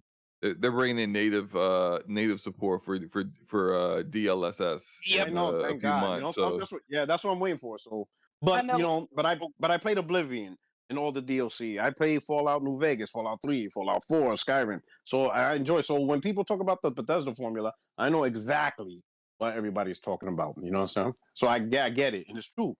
And I think that's all it is. Nobody really can create that Bethesda formula, or they haven't. And if you love that Bethesda formula, then you're gonna love their games. But that's all it should have been. It should have been like, Yeah. ooh, this is the next chapter of the Bethesda formula and Yes. stuff like that. But when you try to compare Bethesda as a game to other games, you're gonna see there's flaws that could be easily exposed. And that's just how it is. But It's like a you great. said, It's a great game, great RPG, but it's not the best available out there. But also, for those who don't like loading screens, remember with Skyrim, they eventually got around to where they eliminated what Whiterun had a whole bunch of loading screens, right? So a modder took it upon itself, no loading screens for Whiterun. Took them all out. You just walk straight in. And my jaw hit the floor. I was like, okay. So they'll probably come up with some creative shit for Starfield to limit the amount of effect on it. So probably come back to it next year, download all the mods, and have the time of your life. Is there any way with the mods that you can not derail the achievements on Steam? Yes, there is. There is a mod There's for a that. mod There's for a that. mod for the mods. Okay, good. Yeah, Keep your achievements. there's mods for mods. Is that so, already is that already out? Yeah, it's already out. Yep. Okay, so now when you so hold on, so Singer, last question on this, quick question though. When you download that mod that kind of negates the other mods and allows the achievements to roll, when I go to put new mods on, will that mod that I just put on for the achievements like overlap those, or do I have to keep on going back to re-up the mod? Well, you have something called a load order. I don't ever use mods, by the way, so I have no idea. Mods interact with other mods, and modders will make patches to help mods work together. Got it. If they have a conflict. But for something like achievements, that won't conflict with any mods, because all it's doing is making sure achievements work. It's not changing anything in the game. Mm-hmm. So you won't have to worry about something like that. It's like removing the title screen, putting the PlayStation logo on there, shit like that. And then that doesn't affect any other mods. They just stand alone, do your own thing. Now, if you played around with like shipbuilding and other stuff, now you'll have to look at the interactivity between mods. But normally, when you click on the modder will have a description, and they will give you all the details. So they'll give you how do you install it, where do you install it, will it conflict with other mods, is there a patch to help it work with them. So they are really good at telling you basically how to and what to do it. So yeah, with that Singer, I think we already are friends on Steam, but if we're not, I'm going to make sure I I'll send my username over to you in the DMs right after this, because I definitely want to have a couple of those links to those mods, because I'm new to the whole PC thing. Like, I really don't play a lot of games. I specifically bought Starfield, and you said it, I bought it. I'm not playing it on PC Game Pass. Yep, I bought it. I bought it because I knew that the mod community would probably be the way for me to enjoy that game at its best. And to be honest with you, now there's, like you just said, those mods are now starting to roll out. And I was playing from day one, so I'm probably, there's probably some mods out there that you could recommend. We don't have to talk about them on the air, but nonetheless, I definitely want to try that out. I will definitely try that out on Starfield. And again, like I said, go ahead, Singer. Fortunately for you, there's only two major ways to get your mods. I'll just say it. There's Nexus Mods. That's the website I'll link you to. And there's Steam Workshop. Steam has its own modding community. It's called Steam Workshop. So when you go on your game in Steam, you go over to the Workshop tab, and there'll be a whole bunch of mods that you just click on, and it'll automatically install and do everything correctly. So if you really want to be hands-off, you can use the Steam Workshop. And just click like. Yeah, I mean, like, I always use Nexus mods, but that definitely is an option. I mean, I've used. It'll be much easier for newer gamers. Well, yeah, especially if newer PC. PC gamers. Yeah. And they Man, generally just say what it is. For us dumb New Yorkers, we use teamwork. No, I I would never. That's Come what on saying, now. bro. For us dumb New Come Yorkers. on now. I would never say that. I mean, With our well, New York if you're education. if you're a Giants fan, then that absolutely applies. You know, if you're a New York Giants fan, you know. Usually, yeah, I'm a Giants fan too. Jack, you know, I gotta get Jack in here. Jack, you know, the only thing, usually his Tennessee Titans are doing some absolute damage. So Jack, I know you're probably as pissed off as us New Yorkers are this year. Hey man, I don't even want to talk about it, Mooch, man. It's a struggle. He's like, man. don't even bring it up, please. It's all bad. Man. It's all bad on this end too. Trust me, I got nothing to talk on. Shout out to the great 4-star general who came back and became a Mooch Maniac family member. I appreciate that 4-star. Great to have you back in the house, buddy. And the great slow-mo backslap. He says Forte is sleeping. Watch, he won't see this. That was a while ago. Forte, I know you're wide awake, especially during very much so. Absolutely. Now he is. Now he is. I was always awake. Yo, he's like, yo, I was just taking in all this back and forth on a game that everybody said was trash. Not you guys, but just a lot of conversation on that game. I want to say though, I do want to say this much. Like I said, I right now, without the mod support, without this and that, like it just felt a little flat for me. It's not. I'm not talking shit about it. For me personally, it didn't hit. Like I said, I waited till 2.0 came out on Cyberpunk, and I haven't put the controller down since 2.0 came out. I'm enjoying that game, but I think we went through it. Like Singer went through it, Slow-Mo went through it. This is a little bit more my pace kind of RPG that I can handle. I mean, it's just. Which origin did you go with? I went with the street kid. You a street rat. Street Kid. Yeah. I went Street Kid on my first playthrough, and it was absolutely fantastic. I went it. Corpo, and I'm gonna go the third one for Phantom Liberty. When I finally finish Starfield, then yeah. Oh, you know, and this I'm on my third one with Nomad. Mooch is from New York. What did you expect we're gonna pick? That's why I said I gotta go how we used to do, hustle all the way through, baby. That's what I do through every single scenario. But no, I do gotta say one thing that kind of and guys, I'm derailing the show here, and we will do outros in a second. I just want to say that. So there's one of the things on Cyberpunk, whether it's Xbox you play on or PlayStation or PC, the GOG website, you can go ahead and link your account, and it's the cloud saves do work between, like I own it on PS5 and I own it on Steam. So I thought that was really great. Certain days I'm in the office, I want to jam out, take my save file on Cyberpunk, play it. The one thing I'm a little disappointed in is the achievements and the trophies don't transfer. So, like, I'll give you an example. My playthrough, I played majority of it so far on PS5. And then the other day I was in the office. I was like, oh, let me just strike up this game real quick while I'm doing something. And so I booted it up, and I was expecting my Steam achievements to pop. None of them popped.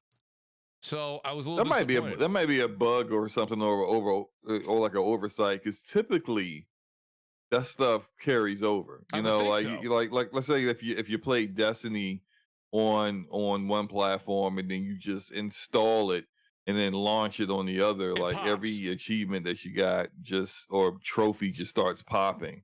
You know, you just might as well just put your controller down and go get a sandwich or something to wait for it to be finished. But true. I think that's more than likely like a oversight on their part or something, because I mean, I don't know when they implemented the cloud save stuff, but it just seems like that should be working. The cloud saves do work. The only thing is the like I said, the trophies. Oh, I mean the achievement, yeah, the achievements they're and not slash, popping. trophies like that should carry over. It totally should. Because I did that with Destiny actually, so that's a good point. Shout out to Great Face 23. I appreciate the super chat, buddy. I really, really do. He says, what's the panel Spider-Man 2 Metacritic? That's a good way to end it. We'll go right down here. I'll go right down the list here. What's the panel Spider-Man 2 Metacritic prediction? It seems Sony is very confident in it since they are sending out review copies 3 weeks early and review embargo a week before release. So I'll start with on top. Forte, what are you expecting the Metacritic to be? 89. 89. All right. 89. Okay. All right. I can get behind that. Singer, what do you think? Singer, even though it's not your bag. It's 89. Like, I've watched Spider-Man. Spider-Man, none of them have crossed into 9. I don't think this one's going to cross into the 90s either. It's going to sit right below it in the very high 80s. Okay, Jack. That's risk, is it? No, Singer, that's fine. That your case holds water. Jack, where are you at? I gotta go 87, man. Gotta go 87. Yeah. Oh, so what was the original? Can I ask the panel what was the original? Was the original 88? 87. Oh, you're Yep. okay. I So think 87. that one was 87. Miles Okay. Morales was 88. 88 or 80. 85. I thought it was 85. Let me double check. Yeah, Yeah. You mind double checking? So I thought, I thought Miles Morales, Jack, actually scored a bit above the original. I could be completely. It off. may have. No, I could I be think he off. got like 1 point extra. Or something I like could that. be off.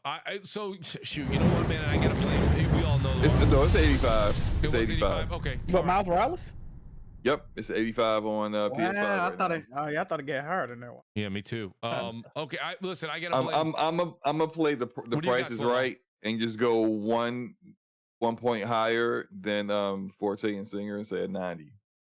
Okay. So Wait, you think it's gonna break the curse? I do. Yes, I it's do. gonna break the curse. I This is do. the Yeah. one. It does have a chance I- to do it just due to the fact that you'll be able to. It's like multiple different play styles in the game. You're Mhm. not playing with any one particular character at a time, so you can definitely vary up the combat a lot in the game. And if the reviewers actually really take to that, I can see it hitting 90. I just think it's going to.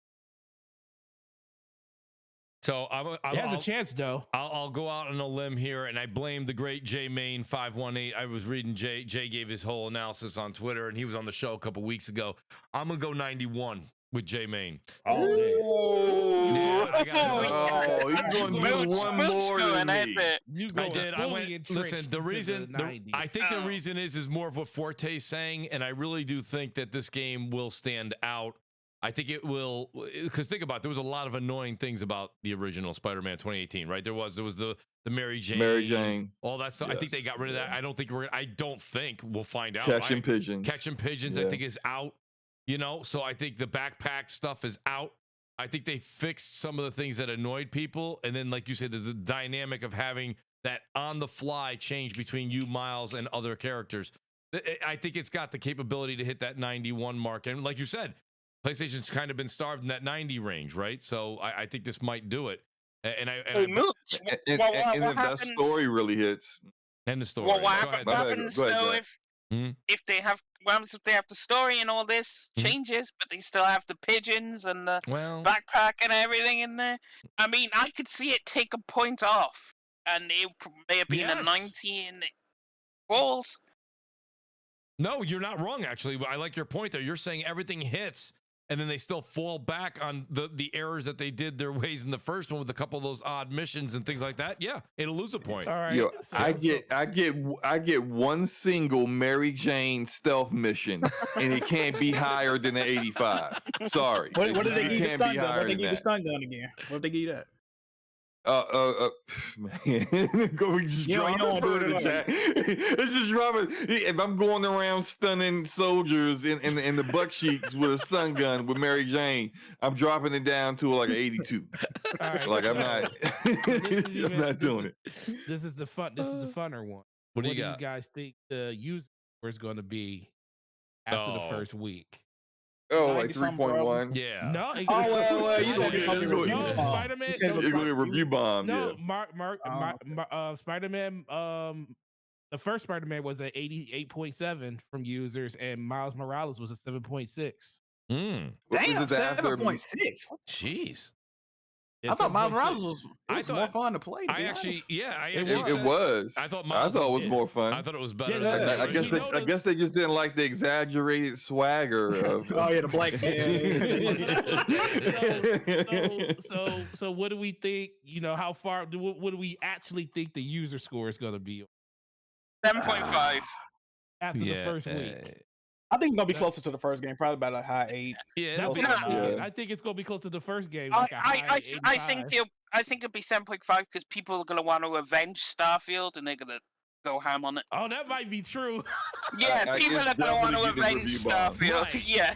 Well, It's that's, definitely getting Oh, review this bomb. where the new battles be taking place on the review scores. Like, okay, I got to tap into that. Mm. that's what I was going to ask.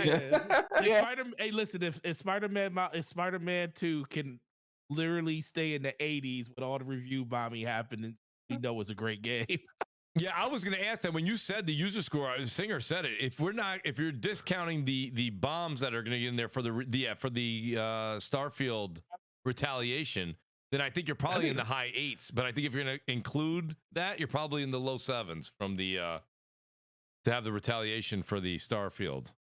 Listen, man, the first Spider-Man held an 8.5. I mean, an 8.7 with 9,000 views from you. Damn. Wow. Yeah, but at that time, a lot of people didn't go in and review bomb Starfield like an Xbox game at the same time. So, you know, people are a lot more petty now, probably. So they'll just create accounts to go on Metacritic and How many review zeros bomb you gonna give it, Dustin? How many zeros you gonna give? I'm gonna create. Well, actually, I have 10 accounts. I'm gonna create another 30, and I'm gonna go to 10. Oh man, You know he ain't playing, yo. You're not playing. Hey, I don't know, man. God of War was a 9.1 out of 23,000 reviews. Damn. Well, you know what? Unfortunately, what we're not thinking about is that maybe Metacritic goes in weeks later and like takes out all the clearly like fake ones where the review came out like 2 seconds after, you know, it was possible to drop a review and it's a 0 out of 10. This game is trash. I hate PlayStation. Like that's the review. Like clearly they're just gonna delete those at some point. You know, like that's so if you're talking a week after launch, we can still be dealing with the review bombs, but let's say like 3 months after launch, Metacritic goes in and they sweep out all the garbage stuff, and then it goes to a legit user review score. So I don't know, like that, because it doesn't make sense to me that like they just started review bombing games now. Like I've been around for a while. They've been review bombing. They've been doing this for a long time. I just think they take the bad ones out eventually.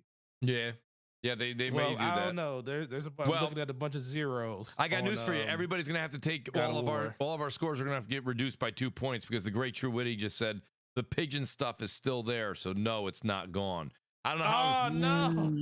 No. Yes, my 89. Let's go. So I'm gonna drop down to an 88 or an 89 then if there's the pigeons. If the pigeons are back. Why? Yes, let's go. If the pigeons are back, you gotta deduct a couple points. They gotta test your flying skills, and now they gave you a wingsuit. They give you a wingsuit now. The now pigeons they really want you to catch them. The pigeons are annoying. Am I still flying through fart clouds? Yeah, that's a whole nother level, right? That was even worse. If I'm still flying through fart clouds, I'm gonna have a problem. But just as long as Mary Jane is just in cutscenes, just got her flat, ham face in cutscenes, and that's it. I'm not, walking around with her flat behind boxes and whatnot. Just as long as I'm only looking at her there, I'm good. So I'm holding on. You really don't mess with Mary Jane, do you, brother? I can't stand her. You're not a fan. I can tell. Not a fan at all. Oh, big black hat fan over here. He should. That's the one. Okay, I feel that. Okay, yeah, I can get behind that. Yeah. For real. All right. So anyway, funny. I got to be honest with you guys. Thank you to Face23 for that great. Actually, believe it or not, that does count. Looking at the judges. Yes, that does count as one of my topics. So that's fantastic. Thank you so much. We got another one. We hit the over on CrossFire tonight. I think we had like five different subjects at least. We don't know. Super Mod Chats will make sure we get everything time-stamped and appropriated. Let me say this much. Outstanding to this amazing panel. Thanks to this amazing chat. You guys, please hit the like button. Still 350 here. We hit almost 500 here. Hit that like button. Please hit the subscribe button. Consider subscribing. And joining the channel. I really do appreciate it. That being said, I'll go in reverse order here and say thank you so much to the great Slow-Mo Backslap. Slow-Mo, I know you had a lot going on, buddy. Big DPS lunch with Slow-Mo yesterday, which was definitely entertaining to say the least. And I will say this much, Slow-Mo, thanks for being here tonight, buddy. Let people know where they can find you, and I'll be bothering you in the DMs again real soon. Oh, hey, no problem, man. And we're gonna be bothering you some more. Come through DPS, Please man. do. No, yeah, DPS podcast is Damage Per Second podcast. Thursday nights, 9 p.m. Eastern Standard Time with Gaming Forte. I make sure he stays awake throughout our 2-3 hour podcast. We have a good time. And every now and then we bring people in like Mooch, you know, maybe we bring in Singer and you know, Jack. I'm really waiting for that invite, you know? We got to get him and P-Rock in there. Absolutely. But yeah. Come through Thursdays, 9 p.m. Eastern Standard Time. We have a good time. We go back and forth between my channel and Forte's channel, but we also have a DPS channel. So if you don't know where the show is on that week, just go to the DPS channel and it's being live streamed there. Usually live streamed well there if I'm doing it. If Forte's doing it, you might be listening to football and the podcast at the same time somehow. So, you know, it's what it is. This is a lot of slander. It's not slander when it's true, sir. So, a lot of slander. Love the slow-mo and Forte back and forth. I know you guys already have a podcast, but somebody on NBC should get you guys a pilot sitcom. I love you guys together. Fantastic show you guys put on. The great Jack Move Johnny. Johnny was here. Jack, I got to be honest with you. Let people know where they can find you on Twitch, too. Jack, people don't realize this, but you might be one of the most entertaining Twitch streamers out there. I just saw. It's true. And I saw that you were going live just before the show, and I didn't get a chance to check it out, but I will after the show.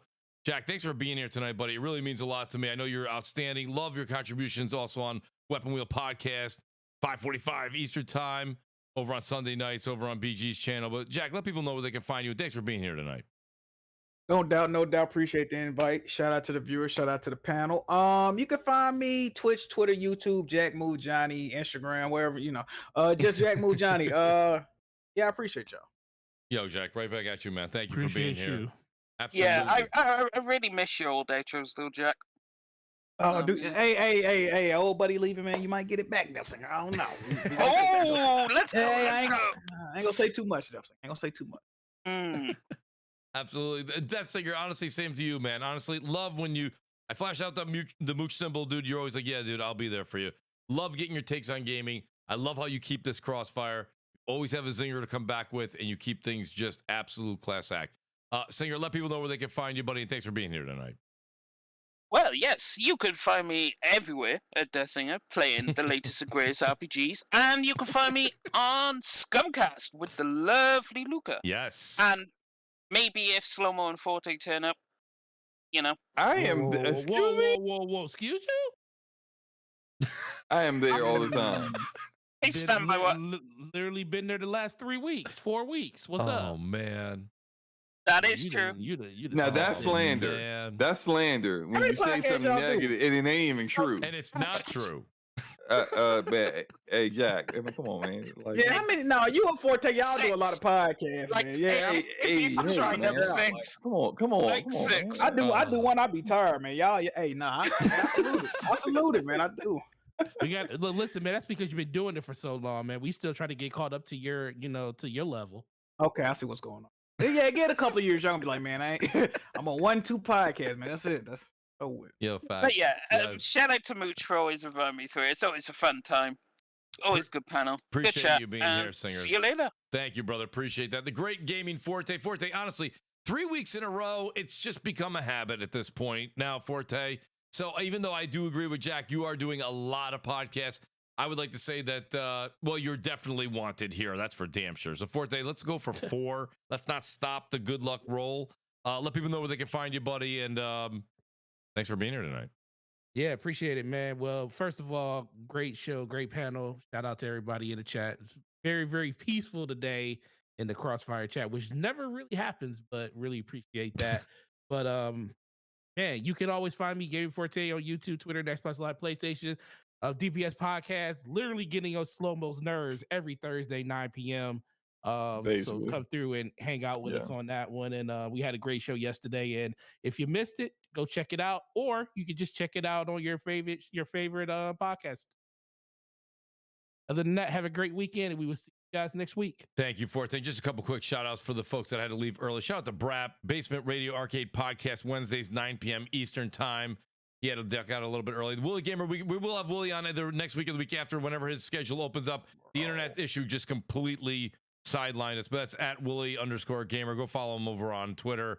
The great Porter Rock 77, who literally had so much. He literally said to me so many times today, he was like, buddy, I want to make the show, but I don't think I'm going to be able to because of work. Still made the whole show. Shout out to Porter Rock. 77 for being here. We got to get Porter Rock on the show more often. And the great Joseph Moran, as you guys know him as at Mr. Badbit. Go over and check out, that's at Mr. Badbit on Twitter, and the PlayStation Trophy Room on YouTube. Guys, honestly, great show. Please, on the way out, hit the like button. Enjoy some gaming this weekend. Lots of new titles coming out next week. Lots of news. It's never slow in the gaming industry at this time of year. We'll see you guys next Friday, 7 p.m. Eastern Time. Until then, enjoy your weekend and good night.